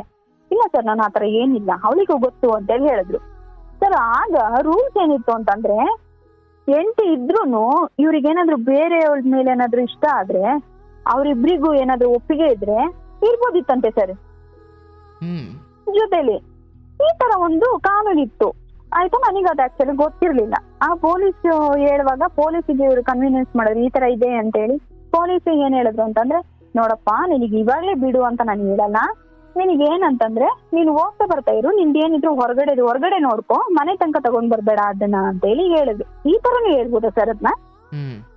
ನನಗೆ ಅರ್ಥ ಆಗ್ಲಿಲ್ಲ. ನನಗೆ ಯಾಕೋ ಅಲ್ಲಿ ಸರಿ ಕಾಣ್ಲಿಲ್ಲ. ಪೊಲೀಸಲ್ಲಿ ಕಂಪ್ಲೇಂಟ್ ಮಾಡಿದೆ, ಅಲ್ಲಿ ಕೇಸನು ಅಲ್ಲೇ ಅವಾಗವಾಗ್ಲೇನೆ ಕ್ಲೋಸ್ ಆಯ್ತು. ಕರೆಸಿದ್ರು, ಇಬ್ರನ್ನು ಮಾತಾಡ್ಸಿರು. ಮುಚ್ಚಳಿಕೆ ಬರೆಯುವಾಗ ಇವ್ರು ಹೇಳಿದ ಪ್ರಕಾರದಲ್ಲಿ ಪೊಲೀಸ್ ಬರೆದ್ರು, ಪೊಲೀಸ್ ಇದ್ದ ಮಾತು ಇವ್ರು ತಗೊಳ್ಳಿಲ್ಲ. ನಾನು ಆತರ ಮತ್ತೆ ಸಿಗ್ನೇಚರ್ ಹಾಕ್ಬೇಕಲ್ಲ ಲಾಸ್ಟಿಗೆ, ನಿಮಗೆ ಇಷ್ಟ ಬಂದಿತರ ನೀವು ಬರೆದ್ರೆ ನಾನು ಸೈನ್ ಹಾಕಲ್ಲ ಅಂತೆಲ್ಲ ಹೇಳಿದ್ರು. ಪೊಲೀಸ್ ಏನು ಮಾತಾಡ್ಲಿಲ್ಲ ಸರ್. ಮತ್ತೆ ರಿಟರ್ನ್ ಬೇರೆ ಮುಚ್ಚಳಿಕೆ ಪತ್ರನ ಬರೆದು ಇವ್ರ ಹತ್ರ ಸೈನ್ ಹಾಕಿ ಇಟ್ಕೊಂಡ್ರು. ನನಗೆ ಯಾಕೋ ಸ್ಯಾಟಿಸ್ಫ್ಯಾಕ್ಷನ್ ಆಗ್ಲಿಲ್ಲ. ಅಲ್ಲಿಂದ ಇಲ್ಲಿಗೆ ನಾನು ಪೊಲೀಸ್ ಸ್ಟೇಷನ್ ವರ್ಗು ಕರ್ಕೊಂಡ್ ಬಂದ್ರೆ ಇವ್ರು ಬುದ್ಧಿ ಕಲೀಲಿಲ್ಲ ಅಂದ್ರೆ ನಾನು ಏನ್ ಮಾಡ್ಬೇಕು? ನನಗೆ ಯಾಕೋ ಸರಿ ಕಾಣ್ಲಿಲ್ಲ ಸರ್. ಆ ನಂತರದಲ್ಲಿ ಸ್ವಲ್ಪ ದಿನ ಇದ್ದೆ, ಹಾಗೂ ಈಗ ಜೀವನ ಹೋಗ್ತಾ ಇತ್ತು. ನನಗೆ ಮನ್ಸಲ್ಲಿ ತುಂಬಾ ಬೇಜಾರಿದ್ದೇ ಇತ್ತು. ಒಂದು ದಿನ ಸರ್ ವಾಟ್ಸಪ್ ಅಲ್ಲಿ DP ಅಲ್ಲಿ ಅವಳು ಫೋಟೋ ಬಂದಿಲ್ಲ ಅಂದ್ರೆ ನನ್ ಗಂಡ ನನ್ನ ಹತ್ರ ಜಗಳ. ಅವಳ ಮಗಳದ್ದು ಫೋಟೋ ಬಂದ್ರೆ ನನ್ ಗಂಡ ಜಗಳ. ಒಂದು ದಿನ ಅವಳು ಇವ್ರ ಜೊತೆ ಮಾತಾಡಿಲ್ಲ ಅಂದ್ರೆ ನನ್ ಗಂಡ ನನ್ನ ಹತ್ರ ಜಗಳ. ಈ ತರ ಎಲ್ಲ ನಾನ್ ಜಗಳ ಮಾಡ್ಕೊಂಡು ಈ ತರ ಎಲ್ಲ ಪೆಟ್ಟು ತಿನ್ಕೊಂಡು 12 ಗಂಟೆ 1 ಗಂಟೆ ರಾತ್ರಿ ತನಕ ನಾನು ಇವರಿಗೆ ದುಡಿಮೆ ಮಾಡ್ಕೊಟ್ಟು ನನಗೆ ಈ ತರ ಪೆಟ್ಟು ತಿನ್ಬೇಕಲ್ಲ ಅಂತ ಹೇಳಿ ತುಂಬಾ ಬೇಜಾರಾಯ್ತು ಸರ್.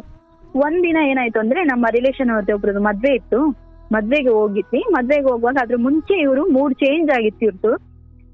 ಯಾಕೆಂದ್ರೆ DP ನಲ್ಲಿ ಚೇಂಜ್ ಇತ್ತು, ಫೋಟೋ ಮಗಳದಿತ್ತು. ಅವಾಗ ಮೂಡ್ ಚೇಂಜ್ ಇತ್ತು ಇವ್ರದ್ದು. ಅಲ್ಲಿಂದ ಬರುವಾಗ ಇವಳ ಫೋಟೋ ಇತ್ತಲ್ಲ, ತುಂಬಾ ಖುಷಿಯಾಗಿದ್ರು. ನನಗೆ ಅಂದಾಜಾಯ್ತು ಸರ್ ಇವತ್ತೇನೋ ಗಲಾಟೆ ನಡೀತದೆ ಅಂತ ಹೇಳಿ. ಒಂದು ನಡುವೆ ನನಗೊಂದು ಮನ್ಸಲ್ಲಿ ಅನ್ನಿಸ್ತಾ ಇತ್ತು. ಹಾಗಾಯ್ತು ಸರ್, ಅವತ್ತು ಬಂದೆ, ಊಟ ಎಲ್ಲ ಆಯ್ತು. ಊಟ ಆಗುವಾಗ್ಲೇನೆ 11:30 ಆಗ್ಬಿಟ್ಟಿತ್ತು. ಊಟ ಎಲ್ಲ ಮಾಡುವಾಗ ಮಗು ಮಲಗಿದ್ದ. ನಾನು ಇವ್ರಿಬ್ರೆ ಊಟ ಮಾಡಿದ್ವಿ. ಊಟ ಮಾಡಿ ಸರ್ ಜಸ್ಟ್ 10 ಸೆಕೆಂಡ್ ನಾನು ಕೈ ವಾಶ್ ಮಾಡಿ ಅವ್ರಿಗೆ ನೀರ್ ತಗೊಂಡೋಗಿ ಇಡೋಷ್ಟ್ರಲ್ಲಿ ವಿಡಿಯೋ ಕಾಲ್ ಮಾಡಿ ಮಾತಾಡ್ತಾ ಇದ್ರು ಸರ್. ನಾನು ಬಾಗ್ಲ ಹತ್ರ ಹೋಗಿದ ತಕ್ಷಣ ಕಟ್ ಮಾಡಿದ್ರು. ನನಗೆ ಹೆಂಗ ಆಯ್ತು ಅಂದ್ರೆ ಸರ್, ನಾನು ಅವತ್ತು ಡಿಸೈಡ್ ಮಾಡ್ಬಿಟ್ಟಿದ್ದೆ, ಇವ್ ನನ್ನ ಸಾಯ್ಸೇ ಬಿಡ್ಲಿ, ಇಲ್ಲ 2 ಹೊಡೆತ ತಿನ್ನೋದಾಗ್ಲಿ 2 ಹೊಡೆತ ಹೊಡಿಯೋದಾಗ್ಲಿ, ಇವತ್ತೊಂದು ಒಂದ್ ನಿರ್ಧಾರ ಮಾಡೇ ಬಿಡ್ಬೇಕು ಅಂತ ಹೇಳಿ ಸರ್. ನಾನು ಅವತ್ತು ಸುಮ್ನೆ ನಾನು ನೀರ್ ಕೊಟ್ಟೆ ಕೈಗೆ. ಅವರು ಯಾವ ತರ ಅಂದ್ರೆ ಮಹಾರಾಜ ಸರ್, ಅವ್ರು ವಾಶ್ರೂಮ್ಗೆ ಹೋಗಲು ನಾನೇ ನೀರ್ ಹಾಕೊಡ್ಬೇಕು, ಅವ್ರು ಸ್ನಾನ ಮಾಡ್ತಾರೆ ಅಂದ್ರೆ ನಾನ್ ನೀರ್ ಹಾಕೊಡ್ಬೇಕು, ಅವ್ರು ಕುಡಿಯಕ್ಕೆ ನೀರ್ ಅವ್ರು ಎಲ್ಲಿ ಕೂತಿರ್ತಾರೆ ಅಲ್ಲಿ ಕೊಡ್ಬೇಕು. ಪ್ರತಿಯೊಂದು ನಾನು ಈ ತರ ಸೇವೆ ಮಾಡಿ ಇವ್ರ ಹತ್ರ ಹೊರ್ತಾನ ತಿನ್ಬೇಕು ಅಂದ್ರೆ ಹೆಂಗಾಗುತ್ತೆ. ನನ್ ತಾಯಿಗಂತೂ ನರ್ಕ ಸರ್. ನನ್ ತಾಯಿ ಕೂಡ ಬರೋ ಹಂಗಿರ್ಲಿಲ್ಲ, ಇಲ್ಲಿಗೆ ಹೋಗೋ ತರ ಇರ್ಲಿಲ್ಲ, ತುಂಬಾ ನರ್ಕ ಅವ್ರಿಗೇನು. ಅವ್ರು ಬಂದ್ರೆ ಒಬ್ರೇ ಬರ್ಬೇಕು, ಯಾಕೆಂದ್ರೆ ನಮ್ದು ಇಂಟರ್ಕಾಸ್ಟ್ ಮ್ಯಾರೇಜ್. ಬಂದ್ರೆ ಅವ್ರೊಬ್ಬರೇ ಬರ್ಬೇಕು, ಅವ್ರನ್ನ ಬಿಟ್ರೆ ಬೇರೆ ಯಾರು ಬರಂಗಿಲ್ಲ. ಈ ತರ ಎಲ್ಲ ಕಂಡೀಷನ್ ಇರುವಾಗ ಇವ್ರು ಈ ತರ ಮಾಡಿದ್ರೆ ಎಷ್ಟು ಬೇಜಾರಾಗಲ್ಲ. ನಾನು ಜಸ್ಟ್ 10 ಸರ್, ಇವ್ರು ಬೇಕಾಬಿಟ್ಟು ಎಲ್ಲಾ ತರದ್ದು ವಿಡಿಯೋ ಕಾಲ್ ಅಲ್ಲಿ ಮಾತಾಡಿರೋದು, ಎಲ್ಲಾ ತರದ್ದು ಫೋಟೋಸ್ ಎಲ್ಲ ಇಟ್ಕೊಂಡಿದ್ದಾರೆ. ಅದನ್ನೆಲ್ಲ ಒಂದಿನ ನಾನು ಓಪನ್ ಮಾಡಿ ನೋಡಿದೆ ಅವ್ರ ಗ್ಯಾಲರಿಯಲ್ಲಿ. ನನಗೆ ಟೆನ್ಷನ್ ಸರ್, ನನ್ನ ಗಂಡ ಇಷ್ಟು ಕಚ್ಚಡವಾಗಿರೋನ ಅಂತ ಹೇಳಿ. ಅದೆಲ್ಲ ಆಯ್ತು. ಆನಂತರ ನೀರ್ ಕೊಟ್ಟೆ ಕೈ ವಾಶ್ ಮಾಡ್ಲಿಕ್ಕೆ ಬಂದೆ. ನಾನು ಹಾಸಿಗೆ ಹಾಕೊಂಡೆ, ನಾನು ಸುಮ್ನೆ ಮಲ್ಕೊಂಡೆ. ನನಗೆ ಹಾಕ್ಲಿಲ್ಲ ಸರ್, ಆದ್ರೇನು ಕುದಿಸ್ತಾ ಇತ್ತು ಒಳಗಡೆ. ಇವತ್ತೇನಾದ್ರು ಮಾಡಿ ಒಂದು ತೀರ್ಮಾನ ಮಾಡ್ಲೇಬೇಕು ಅಂದೆ. ಆಯ್ತಾ, ವಿಡಿಯೋ ಕಾಲ್ ಮಾಡಿ ಮಾತಾಡಿದ್ರಾ, ಚೆನ್ನಾಗಿದ್ದಾಳಂತ ನೋಡ್ಬೇಕಿತ್ತು ನೀವು ಇನ್ನೊಂದ್ 5 ನಿಮಿಷ ಕುತ್ಕೊಂಡು, ಏನಾದ್ರು ಡಲ್ಗಿಲ್ ಇದ್ದಾಳ ಏನು ಅಂತ ಅಂತೇಳಿ ಹೇಳ್ದೆ. ದಡ ಬಂದ್ರು ಸರ್. ಹೌದು ನನಗ್ ಮಾಡ್ದೀನಿ, ಏನೀಗ ನಿನ್ನ ಅಪ್ಪಂದು ಹಾಗೆ ಹೀಗೆ ಅಂದ್ರೆ ಚಟಾರ್ ಇಟ್ರು ಸರ್. ನನಗೆ ಸರಿ ಕೊಟ್ರು. ಅದು ಹೆಂಗೆ ಅಂದ್ರೆ ಸರ್, ಅವ್ರ ಕಪಾಳ ಕೊಡುವಾಗ ಕಿಡಿ ಆರೋದು ಸರ್, ಆ ತರ ಬಿಟ್ಟು ಅವ್ರದ್ದು. ನನಗೆ ಆಗ್ತಾ ಇರ್ಲಿಲ್ಲ. ಅವಳದು ಬರ್ತ್ಡೇಗೆ ವಿಶ್ ಮಾಡ್ಲಿಲ್ಲ ಅಂದ್ರೆ ಹೊಡ್ತಾ ತಿನ್ಬೇಕು, ಅವಳ ಮಗಳು ಬರ್ತ್ಡೇಗೆ ವಿಶ್ ಮಾಡ್ಲಿಲ್ಲ ಅಂದ್ರೆ ಹೊಡ್ತಾ ತಿನ್ಬೇಕು, ಎಲ್ಲಾ ಸಿಕ್ತಲ್ವಾ.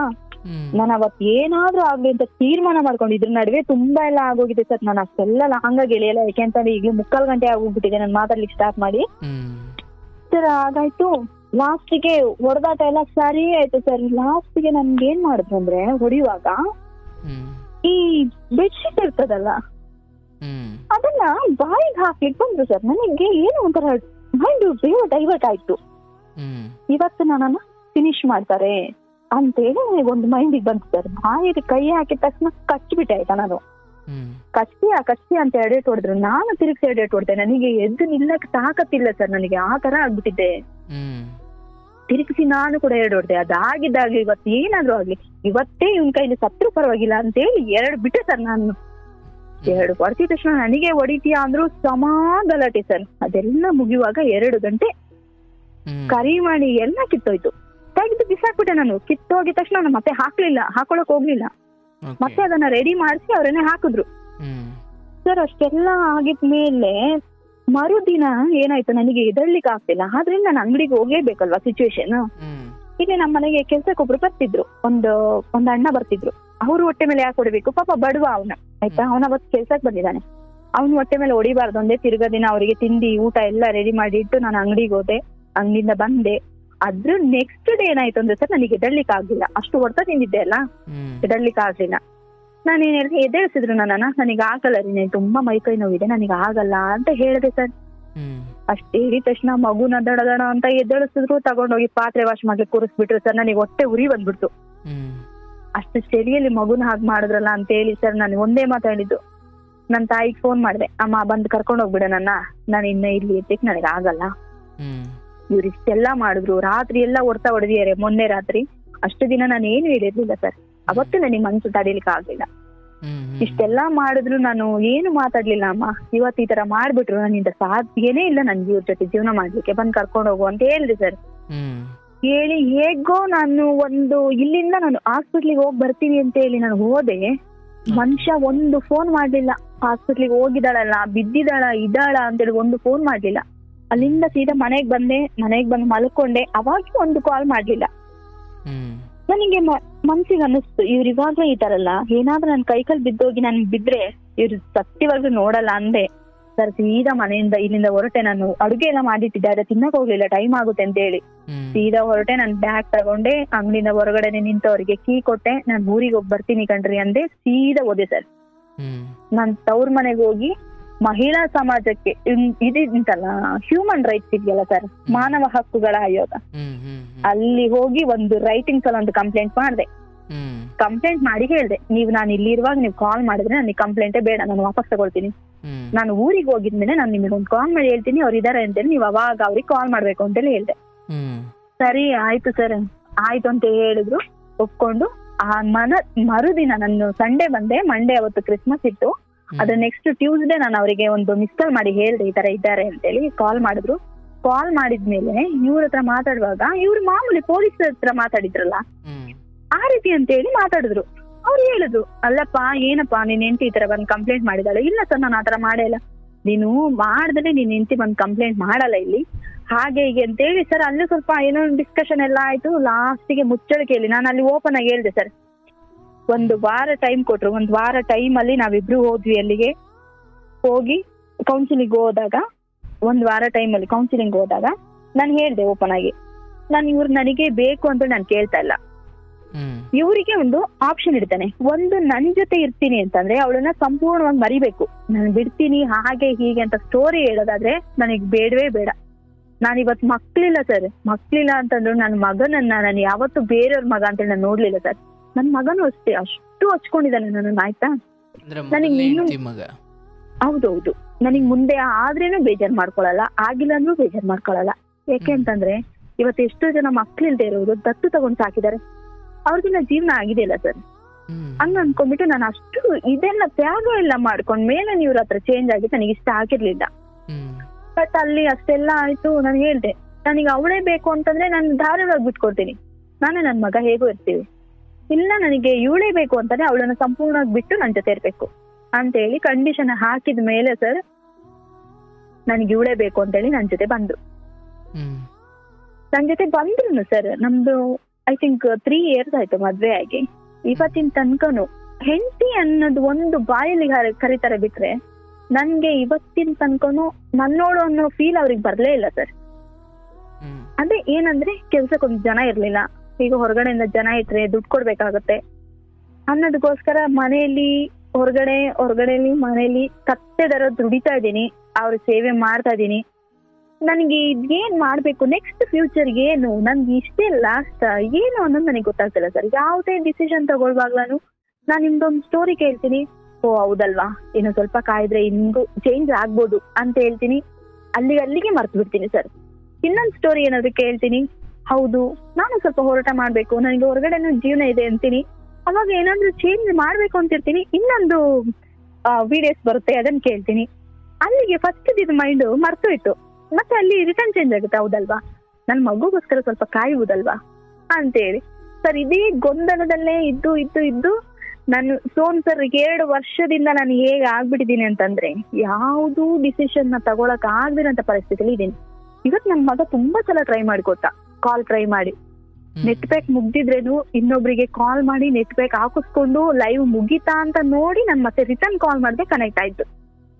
ಹೌದು ದೇವ್ರು ನನ್ ಕಡೆನು ಕಣ್ಬಿಟ್ಟ ಅನ್ಕೊಂಡು ನಾನು ಇಷ್ಟು ಸ್ಟೋರಿ ಹೇಳ್ತೀನಿ ಸರ್. ಏನ್ ಮಾಡ್ಬೇಕು ನಾನೀಗ, ನೆಕ್ಸ್ಟ್ ಏನು ನನ್ ಲೈಫ್ ನನಗೆ ಗೊತ್ತಾಗ್ತಿಲ್ಲ ಸರ್. ನೀವ್ ಏನು ಸೊಲ್ಯೂಷನ್ ಕೊಟ್ರೆ ನಾನು ಅದನ್ನ ಅಕ್ಸೆಪ್ಟ್ ಮಾಡ್ಕೊಳ್ತೀನಿ. ಬಟ್ ಮಗ ಎಷ್ಟು ವರ್ಷದವ್ರೀಗ? ಅವರು ಮಗ ಈಗ 6th standard ಸರ್. ಇದೆಲ್ಲ 6ನೇ ತರಗತಿ ಬಂದಿದೆಯಾ? ಪ್ರತಿ ಒಂದು ಸರ್ ಅವನು ಒಂದೊಂದು ಇಂಚುನು ಹೇಳ್ತಾನೆ, ಪಪ್ಪಂದು ತುಂಬಾ ತಪ್ಪಮ್ಮ, ನೀವ್ ಅವಳಿರುವಾಗ ನಿಮ್ಮನ್ನ ಯಾಕೆ ಮದ್ವೆ ಆದ್ರು, ನೀವಿರುವಾಗ ಅವಳನ್ನ ಯಾಕೆ ಇದ್ ಮಾಡಿದ್ರು, ಅವ್ರು ಆ ಕಡೆ ಈ ಕಡೆ 2 ದೋಣಿ ಮೇಲೆ ಯಾಕೆ ಕಾಲಿಡ್ತಾರೆ, ಇದೆಲ್ಲ ತಪ್ಪಲ್ವಾ ಸರ್. ಅವನು ಪ್ರಾಯ ಕಡಿಮೆ ಆದ್ರೂ ಅವನದು ಬುದ್ಧಿವಂತಿಕೆ ಇದೆಯಲ್ಲ ತುಂಬಾ ದೊಡ್ಡದು. ಅವನಿಗೆ ನನಗೆ ಆನ್ಸರ್ ಮಾಡಕ್ ಆಗಲ್ಲ ಸರ್ ಆ ಮಾತಿಗೆಲ್ಲ. ಒಮ್ಮೊಮ್ಮೆ ಹೇಳ್ತಾನೆ ನಿಮಗ್ ಬೇಕಿತ್ತಮ್ಮ ಮದ್ವೆ ಅಂತೇಳಿ. ನನ್ ಏನ್ ಹೇಳ್ಬೇಕ ಮಾತಿಗೆ? ಬಟ್ ತಾಯಿ ಇದೆಲ್ಲ ಗೊತ್ತು ತಾಯಿಗೀಗ?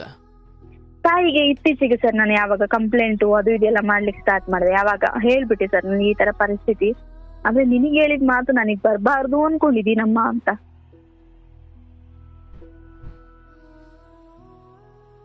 ಬಟ್ ಈತನ ಮನೆಯಲ್ಲಿ ಅಥವಾ ಈತನ ಕಡೆಯವ್ರು ಯಾರು ಇಲ್ವಾ ಸರ್? ಯಾರು ಇವ್ರ ಬಗ್ಗೆ ತಲೆಗೆ ಹಾಕೊಳ್ಳಲ್ಲ ಸರ್. ಯಾರಿಗೂ ಇವ್ರು ಬೇಡ, ಇವ್ರ ಹತ್ರ ದುಡ್ಡಿದ್ರೆ ಬೇಕು, ಇಲ್ಲದಿದ್ರೆ ಬೇಡ. ಯಾರು ಬರ್ತಾರೆ ಸರ್ ಈ ತರ ಮೈಂಡ್ ಸೆಟ್ ಇಟ್ಕೊಂಡವ್ರಿಗೆ?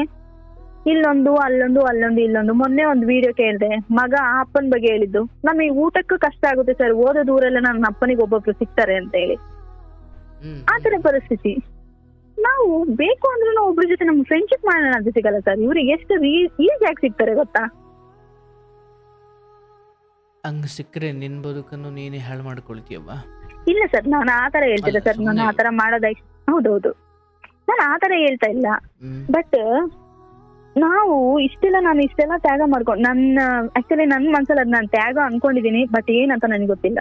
ಇವತ್ತಿನ ತನಕ ನಂದೊಂದು ರೇಷನ್ ಕಾರ್ಡ್ ಚೇಂಜ್ ಆಗ್ಲಿಲ್ಲ, ಒಂದು ಆಧಾರ್ ಕಾರ್ಡ್ ಚೇಂಜ್ ಆಗ್ಲಿಲ್ಲ, ಒಂದು ಬ್ಯಾಂಕ್ ಡೀಟೇಲ್ಸ್ ಅಲ್ಲಿ ನಂದೊಂದು ಬ್ಯಾಂಕ್ ನನ್ನ ಅಕೌಂಟಿಗೆ ಸರ್ ಇದುವರೆಗೂ ನನ್ ಗಂಡ ಒಂದು 10 ರೂಪಾಯಿ ಹಾಕ್ಲಿಲ್ಲ. 10 ರೂಪಾಯಿ ಸರ್.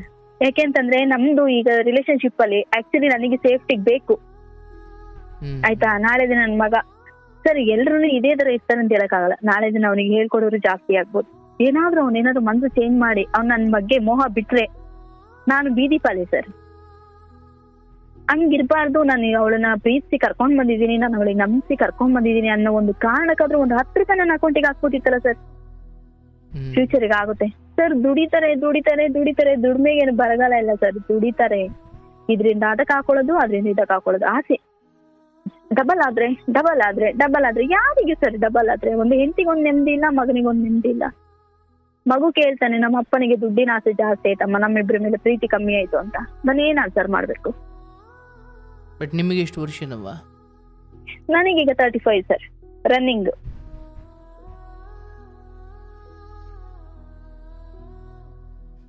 ಆ ಹೆಣ್ಣಿನ ಸವಾಸ ಬಿಟ್ಟಿದ್ದಾನೆ ಅಂತ ಅನ್ಸುತ್ತಾ?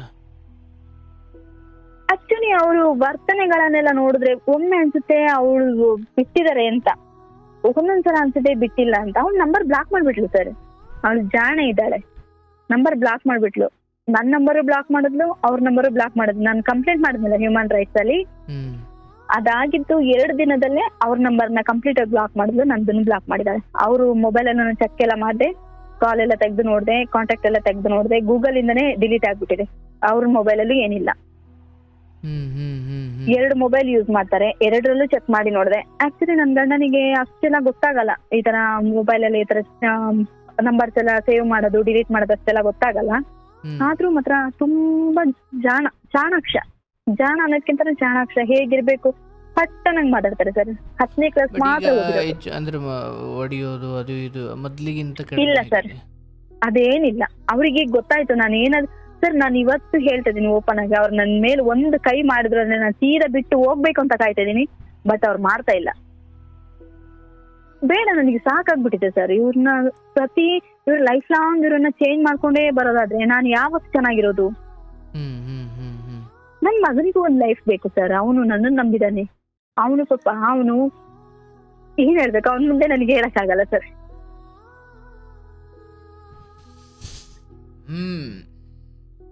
ನನ್ ಮಗು ನನ್ಗೋಸ್ಕರ ಕಣ್ಣೀರ್ ಹಾಕುತ್ತೆ. ಇರ್ಲಿ ಅಂದ್ರೆ ಈಗ ನೋಡಿ, ನಾನು ಆತರ ಹೇಳಿದ ತಕ್ಷಣ ನೀವ್ ಇಲ್ಲಿ ಮಾತಾಡಿ ನಾನು ಹೊರಗೆ ಹೋಗ್ತೀನಿ ಅಂತ ಹೇಳಿ ಬಾಗ್ಲ ಹಾಕಿದ್ದು. ಯಾರು? ನನ್ ಮಗ.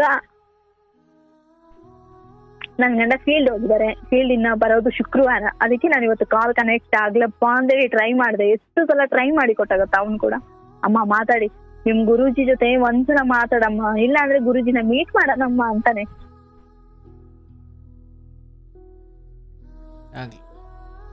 ಸರ್ ನನ್ ಮಗನ ಹತ್ರ 2 ಮಾತಾಡಿ ಸರ್, ಅವನಿಗೊಂದು ಆಶೀರ್ವಾದ ಮಾಡಿ ಸರ್. ಇಲ್ಲಿ ಮಾತಾಡ್ತೀನಿ. ಅಪ್ಪೋ ಇಡಲೆ.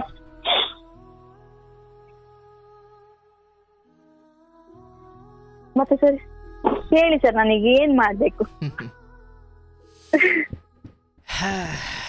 ಆ ಮಗುವನ್ನು ನನ್ನ ಮಗು ಅಂತ ಹೇಳುವ ನಿನ್ನ ಮನಸ್ಸಿಗೆ, ನಿನ್ನ ದೊಡ್ಡತನಕ್ಕೆ ಭಾಳ ದೊಡ್ಡ ನಮಸ್ಕಾರ.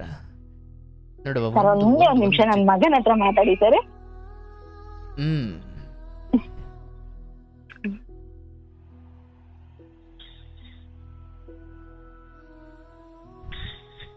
ಹಲೋ.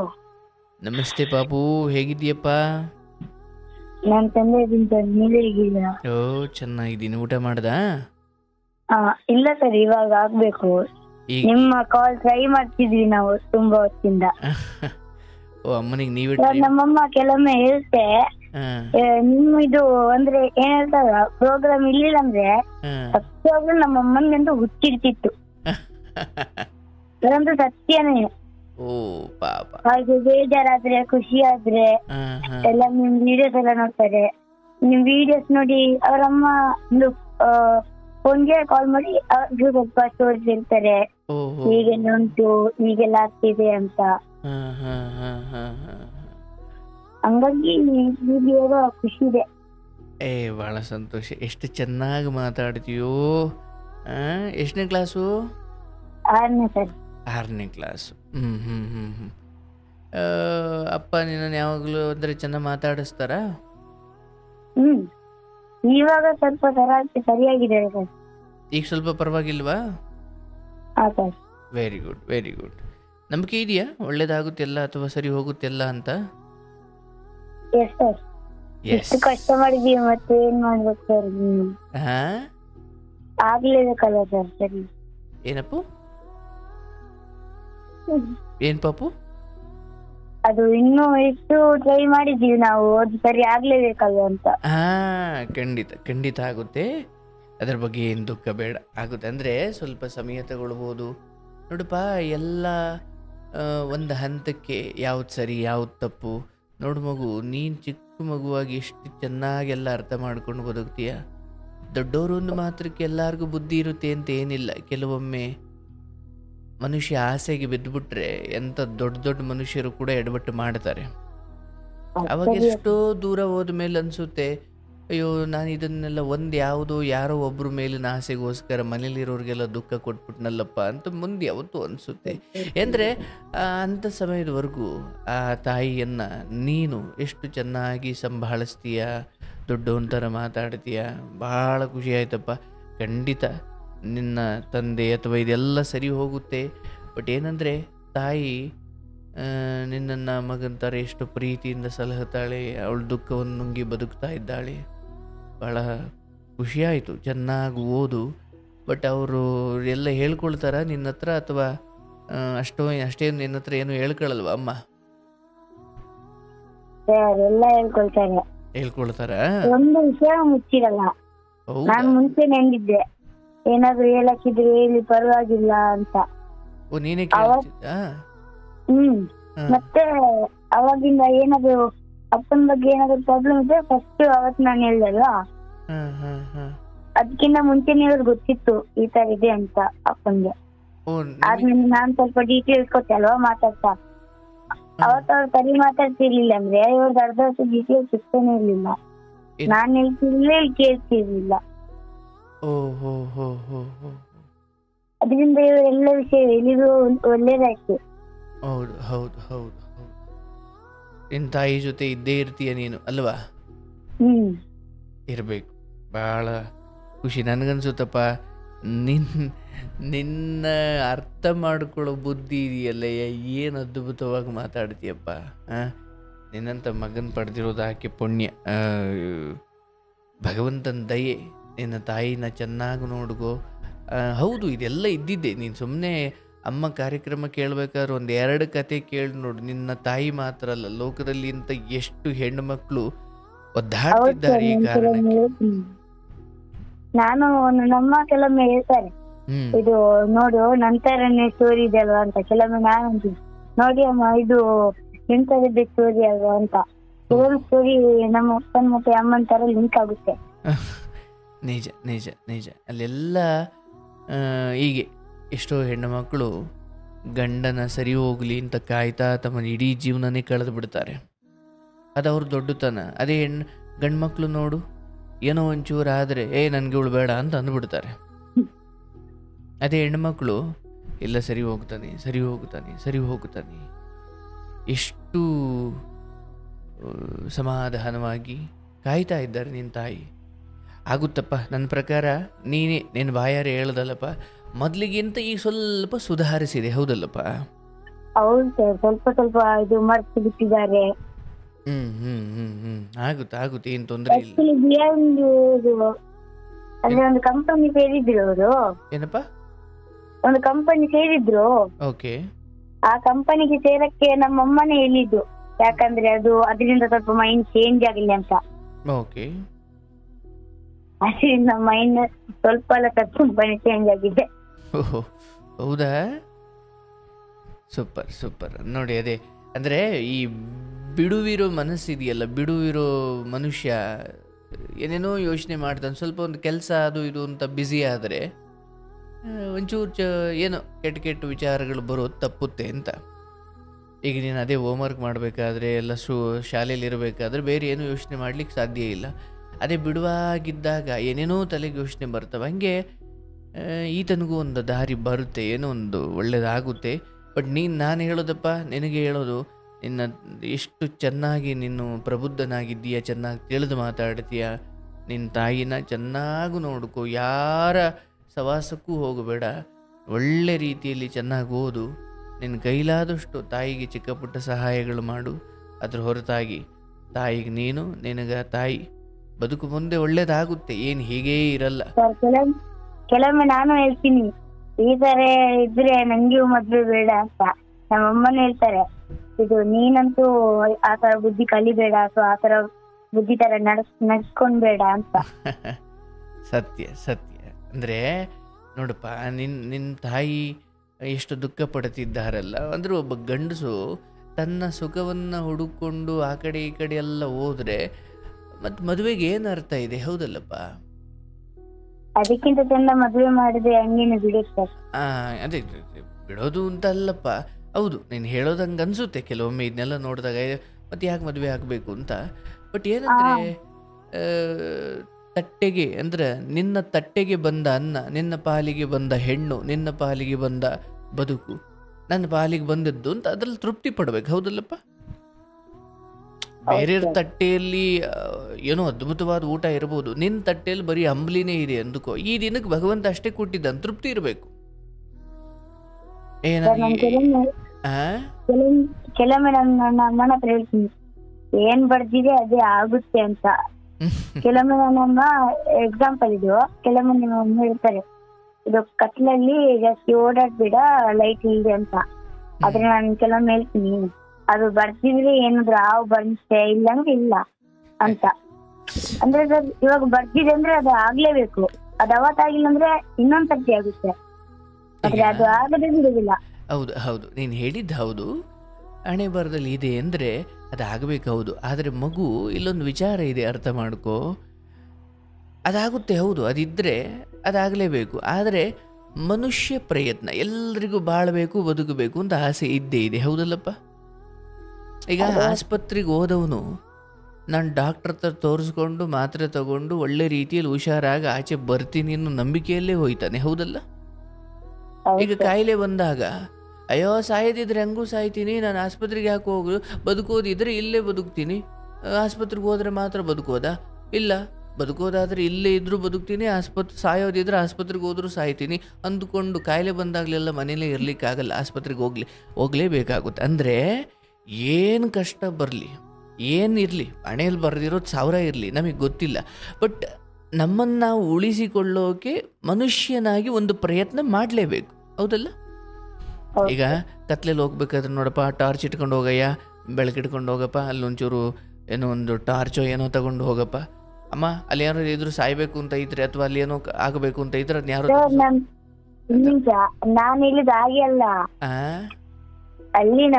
ಅಲ್ಲಿ ವಿಷಕಾರಿ ಎಲ್ಲ ಯಾವೇ ಬರೋದಿಲ್ಲ, ಅದು ಏನಿದೆ ಅದು ಕೇರೆ ಅಂತ ಅಂತಾರಲ್ವಾ, ಅದು ಅಂದ್ರೆ ಅದು ಒಂದ್ ಜಾಗದಲ್ಲಿ ಕೂತೇ ಇರುತ್ತೆ, ಮಂಗುನ್ ತರ. ಅದು ಟಾರ್ಚ್ ಅದ್ರ ನೋಡ್ ಹಾಕಿದ್ರೆ ಅದ್ರ ಕಣ್ ಮಿಣಿಸ್ತಲ್ವಾ, ಅವಾಗ ಗೊತ್ತಾಗುತ್ತೆ ಅದು ಬರೋದಿಲ್ಲ, ನಮ್ಗೆ ನೋಡಿದ್ರೆ ಅಂತೂ ಓಡೋಗ್ತದೆ. ಓಕೆ ಓಕೆ, ಇರಲಿ ನಾನು ಪಾಪ ನೀನು ಹೇಳಿದ್ದು ಒಳ್ಳೆ ವಿಚಾರನೇ. ಪಾಪ ನನಗೆ ಗೊತ್ತಾಗಲಿಲ್ಲ, ನೀನು ಹೇಳಿದ್ದು ಈಗ ಗೊತ್ತಾಯ್ತು ನನಗೆ. ನನಗೆ ಗೊತ್ತಾಗಲಿಲ್ಲ ನನಗೆ. ಬಟ್ ನಾನು ಪರವಾಗಿಲ್ಲ ಸರ್. ತಾಯಿ ಏನೆಲ್ಲ ಹೇಳ್ತಾರೆ ಎಲ್ಲ ಒಳ್ಳೇದಕ್ಕೆ ಹೇಳ್ತಾರೆ. ನನಗಂತೂ ಭಾಳ ಖುಷಿನಪ್ಪ. ನೀನು ಎಷ್ಟು ಚೆನ್ನಾಗಿ ಮಾತಾಡ್ತೀನಿ. ನಿನ್ನ ವಯಸ್ಸಲ್ಲಿ ನಿನ್ನಷ್ಟು ಬುದ್ಧಿ ನಮ್ಗೆ ಇರಲೇ ಇಲ್ಲ. ಭಗವಂತ ನೋಡಿ ಆ ತಾಯಿ ದುಃಖ ಅಂಥದ್ ಜೊತೆಗೆ ನಿನ್ನಂಥ ಒಳ್ಳೆ ಮಗ ಎಷ್ಟು ತಿಳಿದವನಾಗಿ ಮಾತಾಡ್ತಿ. ದೇವ್ರು ನಿನ್ನನ್ನು ಹಿಂಗೆ ಸಜ್ಜನನಾಗಿ ಇಟ್ಟುಬಿಡ್ಲಿ. ತಾಯಿ ಜೊತೆ ಚೆನ್ನಾಗಿರು, ಆರೋಗ್ಯ ಕಾಪಾಡ್ಕೊ, ಕೆಟ್ಟವ್ರ ಸವಾಸಕ್ಕೆ ಹೋಗಬೇಡ, ಆದಷ್ಟು ಚೆನ್ನಾಗಿ ಓದು. ಎಷ್ಟತ್ತು ವಿದ್ಯೆ ಪರವಾಗಿಲ್ಲ, ಆದರೆ ನಡತೆ ಮಾತು ಇವೆಲ್ಲ ಶುದ್ಧವಾಗಿರಲಿ. ನಿನ್ನ ತಂದೆ ಕೂಡ ಬದಲಾಗ್ತಾರೆ, ನಿಧಾನವಾಗಿ ಬದಲಾಗ್ತಾ ಇದ್ದಾರೆ. ದೂಷಣೆಗಳು ಬೇಡ. ಯಾರು ಅವ್ರು ಹಿಂಗಾದ್ರು ಹಿಂಗಂದ್ರು ಯಾರು ಇಲ್ಲಪ್ಪ. ನಿನ್ನ ತಾಯಿಗೂ ಅದನ್ನು ಸ್ಪಷ್ಟವಾಗಿ ಹೇಳು. ಖಂಡಿತ ಇನ್ನೊಂದು 6 ತಿಂಗಳು ನಿನ್ನ ಮನೆಯಲ್ಲಿ ಮತ್ತೆಲ್ಲವೂ ಒಳ್ಳೆಯದಾಗುತ್ತೆ, ಏನು ತೊಂದರೆ ಇಲ್ಲ. ಬಟ್ ಆ ಹೆಣ್ಣು ಅಥವಾ ಇನ್ನೊಂದು ಯಾವುದು ಅದು ನಿಧಾನ ಕಡಿಮೆ ಆಗ್ತಾ ಇದೆ. ಅದು ಬೇರೆ ಬೇರೆ ಕಾರಣಗಳಿಂದ. ಒಂದು ಆ ಕಡೆ ಈ ಕಡೆ ಸ್ವಲ್ಪ ಸ್ಟೇಷನ್ನು ಅದು ಇದು ಹೋಗಿದ್ದು ಮಾಡಿದ್ದೀರಾ. ನಿನ್ನ ತಂದೆಗೆ ಆಸೆ ಹಂಗೆ ಇರ್ಬೋದು, ಬಟ್ ಆ ಕಡೆ ಇರೋ ಹೆಣ್ಣು ಅವಳಿಗೆ ಭಯ ಬಂದಿರುತ್ತೆ. ಸೊ ಹಾಗಾಗಿ ನಿನ್ನ ಮನೆಗೆ ದೇವ್ರ ದಯೆ ಇದೆಯಪ್ಪ. ಏನೋ ಒಂಚೂರು ಅಯ್ಯೋ ಕೆಟ್ಟೋ ಇನ್ನು ನಾವು ಸರಿ ಹೋಗ್ಲಿಕ್ಕೆ ಸಾಧ್ಯನೇ ಇಲ್ಲ ಅಂತ ಅಂದ್ಕೊಂಡಿರ್ಬೋದು ಹೊರಗಿನವರು. ಬಿದ್ದರು ಬಿಡು ಇವರು ಇನ್ನು ಎದ್ದೇಳಲ್ಲ ಮೇಲೆ ಅಂತ. ಇಲ್ಲ, ದೇವರಿದ್ದಾನೆ. ನಿನಗಿರೋ ಬುದ್ಧಿಶಕ್ತಿ, ನೀನು ಮಾತಾಡೋ ರೀತಿ, ನೀನು ಮನಸ್ಸು ಮಾಡು. ಸಮಾಧಾನವಾಗಿ ಚೆನ್ನಾಗಿ ಓದ್ಕೊಂಡು ತಾಯಿಗೆ ಧೈರ್ಯ ಹೇಳ್ಕೊಂಡು, ಅವರು ನಿನಗೋಸ್ಕರ ಪ್ರೀತಿಯಿಂದ ಇದ್ದಾರೆ, ನಿನ್ನನ್ನೇ ಸರ್ವಸ್ವ ಅಂದ್ಕೊಂಡಿದ್ದಾರೆ. ನೀವು ಅಲ್ಲೇ ಇರಿ, ಎಲ್ಲೂ ಹೋಗಬೇಡಿ. ಯಾರಿಗೂ ಎದುರುಕೊಂಡು ಯಾರನ್ನೂ ಬಿಟ್ಟು ಹೋಗೋದಿಲ್ಲ. ಕೆಟ್ಟ ಕಾಲ ಅಂತ ಎಲ್ಲರಿಗೂ ಬರುತ್ತೆ. ಚೆನ್ನಾಗಿ ಏನೋ ಯಾಕೆ ಎದುರ್ಬೇಕು? ಯಾರು ನಮ್ಗೆ ಹೆಲ್ಪ್ ಮಾಡಿಲ್ವೋ ಅವ್ರಿಗೆ ನಾವ್ ಯಾಕೆ ನೋಡ್ಬೇಕು? ಅವ್ರ ಹಂಗ ಅಂತಾರಂತ ನಾವ್ ಯಾಕೆ ಅನ್ಕೊಳ್ಬೇಕು? ಮಾಡುವ ಟೈಮಲ್ಲಿ ಮಾಡಿಲ್ಲ ಅವರು, ಅದಕ್ಕೆ ನಾನು ಯೋಚನೆ ಮಾಡಿಲ್ಲ. ಅದಕ್ಕೆ ನಾನು ಯಾವಾಗ್ಲೂ ಅನ್ಸ್ತೀನಿ ಅವ್ರು ಬಂದ್ರೆ ಇರ್ಲಿ ಇಲ್ಲಂದ್ರೆ ಇರ್ಲಿ, ನಮ್ಗೆ ಯಾಕೆ? ನಮ್ ಟೈಮಲ್ಲಿ ಅವ್ರು ಹೆಲ್ಪ್ ಮಾಡಿಲ್ಲ, ಆದ್ರೆ ಹಂಗಂತ ನಾವು ಹೆಲ್ಪ್ ಮಾಡೋದೇ ಕೂಡಕ್ಕಾಗಲ್ಲ. ಅವಾಗ ನಾವು ಅವರು ಒಂದೇ ಆಗ್ತೀವಿ ಅಂತ. ವಾ ಅದ್ಭುತ. ಅಂದರೆ ಸತ್ಯ. ನನಗೆ ಅವರು ಆಪತ್ತು ಕಾಲದಲ್ಲಿ ಕಷ್ಟ ಕಾಲದಲ್ಲಿ ನನಗಾಗಿಲ್ಲ ಅಂತ ನಾನು ಅವ್ರಿಗೆ ಏನೋ ಕಷ್ಟ ಬಂದ ಕಾಲಕ್ಕೆ ನಾನು ಹಂಗೆ ಕೂತ್ಕೊಂಡ್ಬಿಟ್ರೆ ಇಬ್ಬರಿಗೂ ವ್ಯತ್ಯಾಸ ಇರೋಣ. ಹಾಗಂತ ಎಲ್ಲವನ್ನು ಕೊಟ್ಟುಬಿಡು ಅಂತಲ್ಲ, ನಿನ್ನ ಕೈಲಾದಷ್ಟು ಕೊಡು ಅಲ್ವಾ? Very good. ಯಾರ ಬಗ್ಗೆನೂ ದ್ವೇಷ ಬೇಡ. ಯಾಕಂದರೆ ನನಗೆ ಕಷ್ಟ ಇದ್ದಾಗ ಅವರೆಲ್ಲ ಬರಲಿಲ್ಲ ಅಂತ ಅನ್ನೋದಕ್ಕಿಂತ ಅಯ್ಯೋ ನನಗೆ ಕಷ್ಟ ಇದ್ದಂಗೆ ಅವತ್ತು ಅವ್ರಿಗೂ ಏನೋ ಇತ್ತೋ ಏನೋ ಅದಕ್ಕೆ ಬರಲಿಲ್ಲ ಅಂದ್ಕೊಂಡ್ರೆ ದ್ವೇಷ ಇರಲ್ಲ. ಅವರು ಯಾಕಂದರೆ ಎಲ್ಲರಿಗೂ ಅವ್ರದ್ದೇ ಆದ ಕಷ್ಟ ಇರುತ್ತಲ್ಲಪ್ಪ. ಹಾಗಾಗಿ ಹಾಗೆ ಅನ್ಕೊಂಡು ನಮ್ಮ ತಾಯಿ ಎಷ್ಟು ಇದು ಅಂದ್ರೆ ವಿಷಯಗಳನ್ನು ನುಂಗಿದ್ದಾರೆ ಯಾರಿಗೂ. ಜಾಸ್ತಿ ಮಾತಾಡಕ್ ಹೋಗಲ್ಲ. ಇರ್ಲಿ ತೊಂದರೆ ಇಲ್ಲಪ್ಪ. ನಿನ್ನ ತಾಯಿ ಹಂಗೆ ಈಶ್ವರನನ್ನ ವಿಷಕಂಠ ಅಂತ ಕರಿತೀವಿ. ಹಂಗಂದ್ರೆ ವಿಷವನ್ನ ಲೋಕಕ್ಕೆ ಅಥವಾ ವಿಷ ಲೋಕಕ್ಕೆ ಹೋದ್ರೆ ಎಲ್ಲ ಸಾಯ್ತಾರೆ, ಅಥವಾ ಲೋಕಕ್ಕೆ ಬಿಟ್ಟರೆ ಅದರಿಂದ ಲೋಕಕ್ಕೆ ಕೆಡುಕಾಗುತ್ತೆ ಅಂತ ತಾನು ವಿಷವನ್ನ ನುಂಗುತ್ತಾನೆ.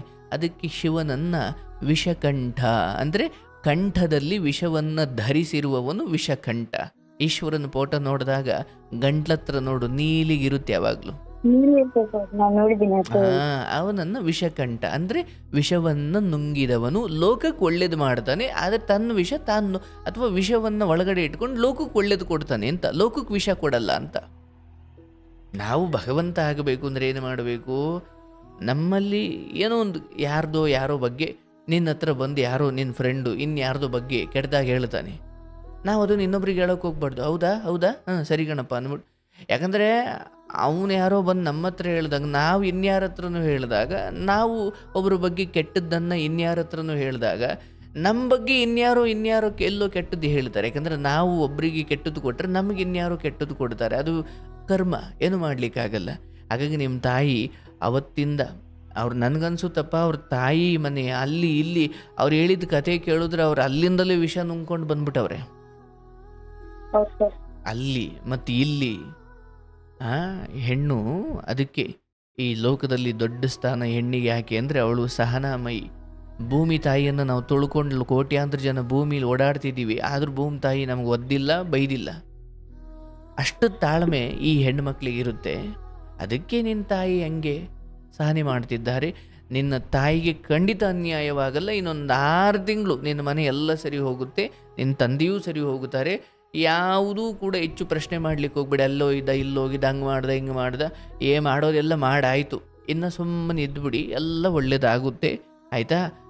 ನಿನ್ನ ತಾಯಿಗೆ ಧೈರ್ಯ ಹೇಳ್ಕೊಂಡಿರಪ್ಪ. ನಿನ್ನ ಬಗ್ಗೆ ಅಂತೂ ನಾನು ಧೈರ್ಯವಾಗಿ ಹೇಳ್ತೀನಿ ಗಣಿಯ, ಇದ್ರೆ ನಿನ್ನಂಥ ಮಗ ಇರಬೇಕು. ಎಂಥ ಒಳ್ಳೆ ಚೆನ್ನಾಗಿ ಅರ್ಥ ಮಾಡಿಕೊಂಡು ತಾಯಿಗೆ ಎಷ್ಟು 6ನೇ ಕ್ಲಾಸ್ಗೆ ಏನು ಧೈರ್ಯದ ಮಾತು ಹೇಳ್ತೀಯ. ನಾನೇ ಒಪ್ಕೊಳ್ತೀನಿ ಗಣಿಯ, ನಿನ್ನಷ್ಟು ಬುದ್ಧಿ ನನಗೆ 6ನೇ ಕ್ಲಾಸಲ್ಲಿ ಇರಲಿಲ್ಲ. ಅವನು ಹೇಳೋದು ಸರ್, ಅಮ್ಮ ಹಾಗೇನಾದ್ರು ನೀವು ಇಲ್ಲಿಂದ ಹೋಗುವಾಗ ನನ್ನನ್ನು ಕರ್ಕೊಂಡು ಹೋಗಿ ಅಮ್ಮ. ಇಲ್ಲವ, ನಾನು ಹೇಳ್ತೀನಮ್ಮ. ನಿನಗೆ ಹೇಳ್ಬೇಕಾದ್ರೆ ನಲ್ಲಿ ಹೇಳ್ಬಿಟ್ಟೆ, ನೀನು ಇಲ್ಲೇ ಇರು, ಎಲ್ಲೂ ಹೋಗಬೇಡ. ನೋಡುವ, ನೀನು ಅವತ್ತು ಆರಂಭದಿಂದ ಕಾಲದಲ್ಲಿ ಯಾವ ಹಠವನ್ನು ಹೊತ್ತು, ಯಾವ ಆಡಿಕೊಂಡು ನಗುವವರ ಮುಂದೆ ಬೀಳಬಾರ್ದು ಅಂತ ಬದುಕೊಂಡು ಬಂದಲ್ಲವ, ಇವತ್ತಿನವರೆಗೂ ನನಗನ್ಸುತ್ತೆ ನಿನಗೆ ಇನ್ನೊಬ್ಬ ವ್ಯಕ್ತಿಗೆ ಯಾರೋ ಹೊರಗಡೆ ಸಿಗಬಹುದು, ಆದರೆ ಇಂಥ ಮಗ ಸಿಗಲ್ಲ. ಅರ್ಥ ಮಾಡ್ಕೊ. ನಾನು ಅದಕ್ಕೆ ಸರ್, ನಾನು ಯಾವತ್ತು ಅವನ ಬಗ್ಗೆ ನನ್ಗೆ ಏನು ಬೇಜಾರಿಲ್ಲ ಸರ್, ಅವನ ಬಗ್ಗೆ ಏನು ಬೇಜಾರಿಲ್ಲ. ಒಮ್ಮೊಮ್ಮೆ ಅದೆಲ್ಲ ಸಾಮಾನ್ಯವಾಗಿರುತ್ತೆ ಮಕ್ಕಳಿಗೆ. ಒಮ್ಮೊಮ್ಮೆ ಹೇಳುವಾಗ ಏನಾದ್ರು ಕೇಳದೆ ಇದ್ದಾಗ ಏನಾದ್ರು ಪೆಟ್ಟು, ಅದು ಗಲಾಟೆ ಅಂದೆಲ್ಲ ಅದು ಬೇರೆ. ನಿನ್ನ ಮಗನಿಗೆ ಇರೋ ಪ್ರಬುದ್ಧತೆ ಇದೆಯಲ್ಲ, ನಾನು ಹೇಳ್ತೀನಿ ಕೇಳ, ಅದು ಬೇರೆದೇ ಕಥೆ. ಭಗವಂತ ಒಂದ್ ಯಾವ್ದ್ರಲ್ಲೋ ಮೋಸ ಮಾಡಿದಿ ನಿನ್ನ ಕರ್ಮದಲ್ಲಿ ಏನೋ ಗಂಡನಿಂದ ನೆಮ್ಮದಿ ಇಲ್ಲ ಅನ್ನೋದು ಭಗವಂತನಿಗೆ ಗೊತ್ತಾದಾಗ ಇಂಥ ಸಂತಾನಗಳನ್ನು ಕಳಿಸಿಕೊಡ್ತಾನೆ. ಹೌದು ಸರ್, ಹೌದು. ಒಂದ್ರಲ್ಲಿ ನೆಮ್ಮದಿ ಇಲ್ಲ ಅಂದ್ರೆ ಇನ್ನೊಂದ್ರಾಗ ಇರ್ಲಿ ಅಂತ ನಾನು ಅವನಿಗೋಸ್ಕರ ಸರ್, ನಾನು ಹೇಳ್ತಾ ಇದ್ದೀನಲ್ಲ, ನಾನು ಅವನಿಗೋಸ್ಕರ ಇವತ್ತು ಬಗ್ಗಿದ್ದೀನಿ ಅಂತಂದ್ರೆ, ಒಂದು ನನ್ ಮಗ, ಒಂದು ನನ್ ತಾಯಿ, ಅವ್ರಿಬ್ರಿಗೆ ಯಾವುದೇ ಕಾರಣಕ್ಕೂ ಅನ್ಯಾಯ ಎಷ್ಟು ಚಂದ ಮಾತಾಡ್ತಾನವ ಅವನು. ಆತ ಬದುಕನ್ನ ಚೆನ್ನಾಗಿ ಅರ್ಥ ಮಾಡ್ಕೊಂಡು ಮಾತಾಡ್ತಾನೆ. ಅವನು ಅದೇ ನಾನು ಹೇಳ್ತೀನಲ್ಲ, ಒಮ್ಮೊಮ್ಮೆ ಹೇಳ್ತಾನೆ, ಅಮ್ಮ ನಿಮ್ಗೆ ಬೇರೆ ಯಾರಾದ್ರೂ ಸಿಕ್ತಿದ್ರು ನೀವು ಚೆನ್ನಾಗಿರ್ತಾ ಇದ್ರಿ ನಿಮ್ ಲೈಫ್ ಅಲ್ಲಿ, ನಿಮ್ಗೆ ಇವ್ರೇ ಬೇಕಿತ್ತಾ? ನಾನು ಅವಾಗ ಹೇಳೋದು, ಹಾಗಾದ್ರೆ ನಿನಗ್ ನಾನ್ ಬೇಡ್ವಾ, ನಿನಗೂ ನಾನ್ ಬೇಡ್ವಾ ಅಂತ. ನಾನು ಹಾಗೆ ಹೇಳಿದ್ದಲ್ಲಮ್ಮ, ಒಂದು ಕಷ್ಟ ನನಗೆ ನೋಡಕ್ಕಾಗಲ್ಲ. ಪಾಲಿಗೆ ವರ ಈ ಗಂಡನ ವಿಚಾರವಾಗು, ನನ್ನ ಮಾತಿಗೆ ಸ್ಪಷ್ಟತೆ ತಗೋ. ಇನ್ನೊಂದು 6 ತಿಂಗಳಿರು, ನಿನ್ನ ಗಂಡ ನಿಧಾನವಾಗಿ ನಿನಗೆ ಸಿಗ್ತಾನೆ. ತುಂಬಾ ಥ್ಯಾಂಕ್ ಯು ಸರ್. ನನಗೆ ತುಂಬಾ ಲೈಫ್ ಅಲ್ಲಿ ಕನ್ಫ್ಯೂಸ್ ಆಗ್ಬಿಟ್ಟಿದೆ ಸರ್. ನನಗೆ ಎಂತ ಮಾಡ್ಬೇಕು, ನಾನು ಏನ್ ಮಾಡಕ್ ಹೋದ್ರು ಒಂದೊಂದ್ ಆಗ್ತದಲ್ಲ, ಏನ್ ಮಾಡ್ಬೇಕು. ಒಮ್ಮೊಮ್ಮೆ ನನ್ನ ತಾಯಿನ ತುಂಬಾ ಮನ್ಸಲ್ಲಿ ಬೇಜಾರ್ ಮಾಡ್ಕೊಂಡು, ಬೇಡಮ್ಮ ಬಂದ್ಬಿಡು, ಬೇಕಿದ್ರೆ ನಾನು ಈ ಊರನ್ನೇ ಬಿಟ್ಟು ಬರ್ತೀನಿ, ನನಗ್ ಬೇಡ, ನಿನ್ ಮುಂದೆ ನನಗೇನು ಇಲ್ಲ. ಅವತ್ತು ನನ್ನ ಗಂಡನ್ ಬೇಡ ಅಂದ್ರೆ ನಾನು ಬಿಟ್ಟು ಬಂದೆ, ಅವತ್ ನಿನ್ಗೋಸ್ಕರ. ಇವತ್ತು ನಿನ್ಗೋಸ್ಕರ ಬೇಕಿದ್ರೆ ನಾನು ಊರೇ ಬಿಟ್ಟು ಬರ್ತೀನಿ.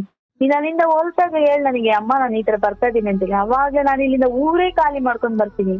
ಬೇಡಮ್ಮ, ನಿನ್ಗೆ ಆ ತರ ಜೀವನ ತುಂಬಾ ಕಷ್ಟ, ತುಂಬಾ ಕಣ್ಣೀರು, ಬೇಡ ಅಂತ ನಾನು ಹೇಳುದು. ತಾಯಿ, ಒಬ್ಬ ದಾರಿ ತಪ್ಪಿರುವ ಮನುಷ್ಯನಿಗೋಸ್ಕರ ನಿನ್ನ ಬದುಕನ್ನ ಈ ರೀತಿ ಪಲಾಯನ ಮಾಡೋದಕ್ಕಿಂತ ಈ ಬದುಕನ್ನ ಈಗಿನ್ನು ಆರಂಭಿಸ್ತಿರೋ ಈ ಮಗುವಿಗೆ ತಳಪಾಯವಾಗು. ಜೀವನದ ಸಾರ್ಥಕತೆ ನನಗೆ ಬೇಕಾದದ್ದನ್ನು ಅರಸಿಕೊಂಡು ಹೋಗುವುದರಲ್ಲಿ ಮಾತ್ರವಿಲ್ಲ, ನಿನ್ನನ್ನು ನಂಬಿದವರನ್ನ ಸಲಹುವುದರಲ್ಲೇ ಬದುಕಿನ ಸಾರ್ಥಕತೆ ಇದೆ. ಭಗವಂತನನ್ನ ನಾವು ಗುರುತಿಸೋದು ಲಕ್ಷ್ಮಿಯನ್ನ ಮದುವೆಯಾದ, ಪಾರ್ವತಿಯನ್ನ ಮದುವೆಯಾದ ಅನ್ನೋ ಕಾರಣಕ್ಕೆ ಭಗವಂತನ ಶ್ರೇಷ್ಠತೆ ಹೇಳಲ್ಲ. ಆತ ಭಕ್ತರ ಕಾರಣಕ್ಕಾಗಿ ಎತ್ತಿದ ಅವತಾರಗಳು, ಅನುಭವಿಸಿದ ದುಃಖಗಳ ಕಾರಣಕ್ಕಾದ ನನ್ನ ಮಹಾನುಭಾವ ಅಂತೀವಿ. ಅಂದ್ರೆ ಯಾರು ಇತರರಿಗಾಗಿ ಮಾಡಿದ ತ್ಯಾಗವೋ ಅವರನ್ನೇ ನಾವು ಪುಸ್ತಕದಲ್ಲಿ ಓದುತ್ತಾ ಇದ್ದೀವಿ ಹೊರತು ತಮಗೆ ತಾವು ದೊಡ್ಡ ಮನೆ ಕಟ್ಟಿಕೊಂಡ್ರು ಅನ್ನೋರ್ನ ಯಾರನ್ನೂ ಪುಸ್ತಕದಲ್ಲಿ ನಾವು ಓದಲ್ಲ. ಬದುಕಿನ ಸಾರ್ಥಕತೆ ನಾವು ಇನ್ನೊಬ್ಬರಿಗಾಗಿ ಏನು ಮಾಡೋದು. ಹಾಗಾಗಿ ನಿನ್ನ 35 ವಯಸ್ಸು ಗೊತ್ತಿಲ್ಲ, ಜೀವನ ಯಾವಾಗ ಅಂತೀವೋ. ವಯಸ್ಸಾಗಿರೋರು ಮಾತ್ರ ಸಾಯ್ತಾರೆ, 35 ನಾನು ಸಾಯಲ್ಲ ಅಂತ ಏನಿಲ್ಲ.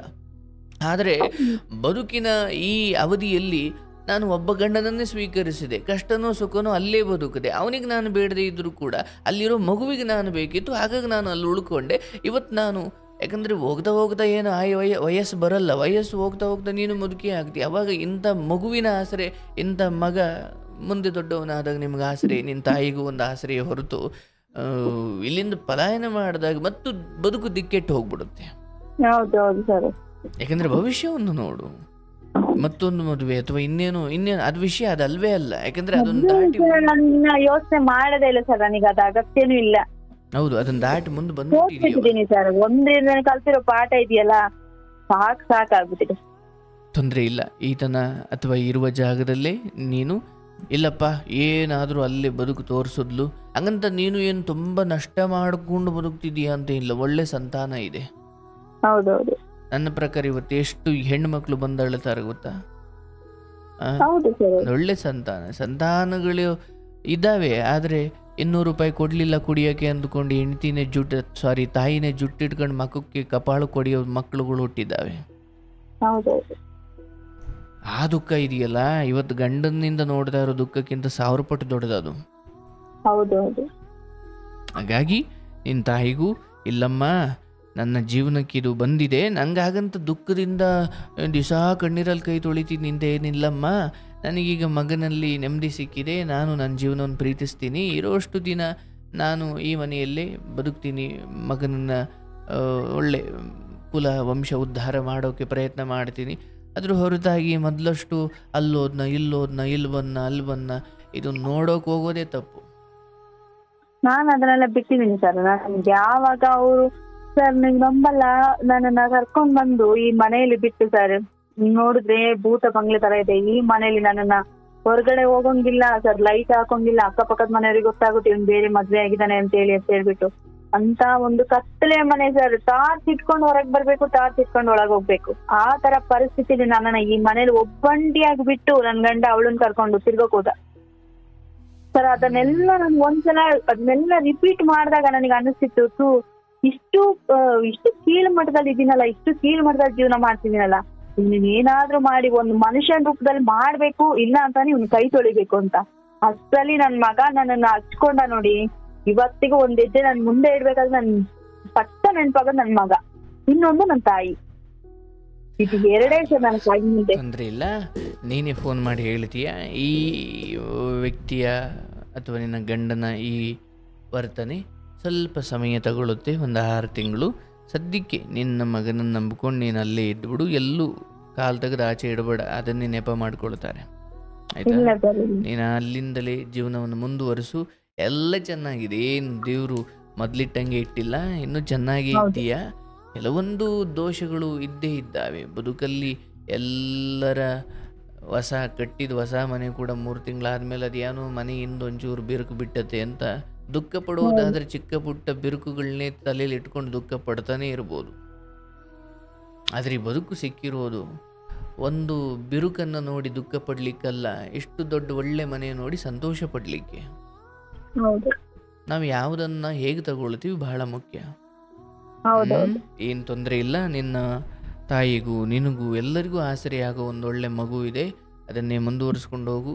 ಸಾಧ್ಯವಾದ್ರೆ ಭಗವಂತ ಮುಂದೆ ಇನ್ನೂ ಯಾವುದೋ ರೀತಿಯಲ್ಲಿ ಒಳ್ಳೇದು ಮಾಡ್ತಾನೆ ಹೊರತು ನಿನಗಿನ್ನು ಯಾವುದೇ ರೀತಿಯಲ್ಲಿ ದೊಡ್ಡ ನಷ್ಟ ಇಲ್ಲ ನಿನ್ನ ಬದುಕಲ್ಲಿ.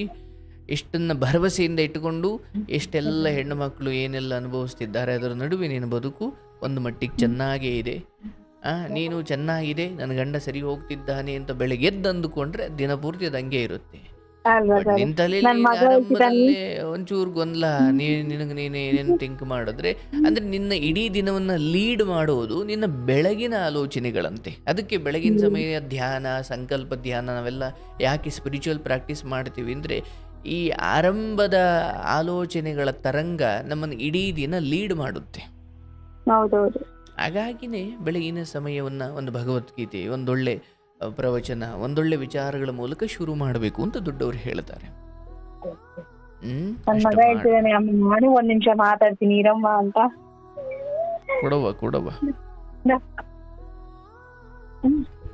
ಥ್ಯಾಂಕ್ ಯು, ಧನ್ಯವಾದಗಳು ಸರ್. ನಿಮ್ಮಿಂದ ತುಂಬಾ ನಾಲೆಜ್ ಸಿಕ್ಕಿದೆ.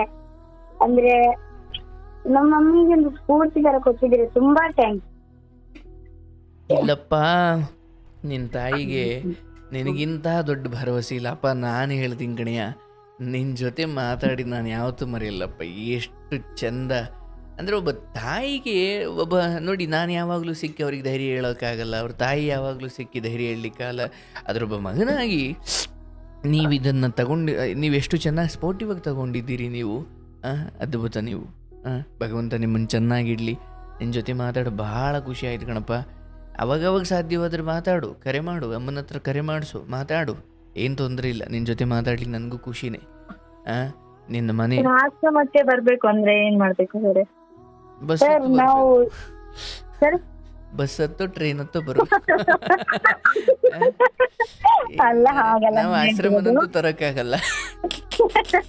ನೀವೇ ಬರ್ಬೇಕು. ಆಶ್ರಮಕ್ಕೆ ಬರುವಾಗ ಯಾರನ್ನ ಕಾಂಟ್ಯಾಕ್ಟ್ ಮಾಡ್ಬೇಕು?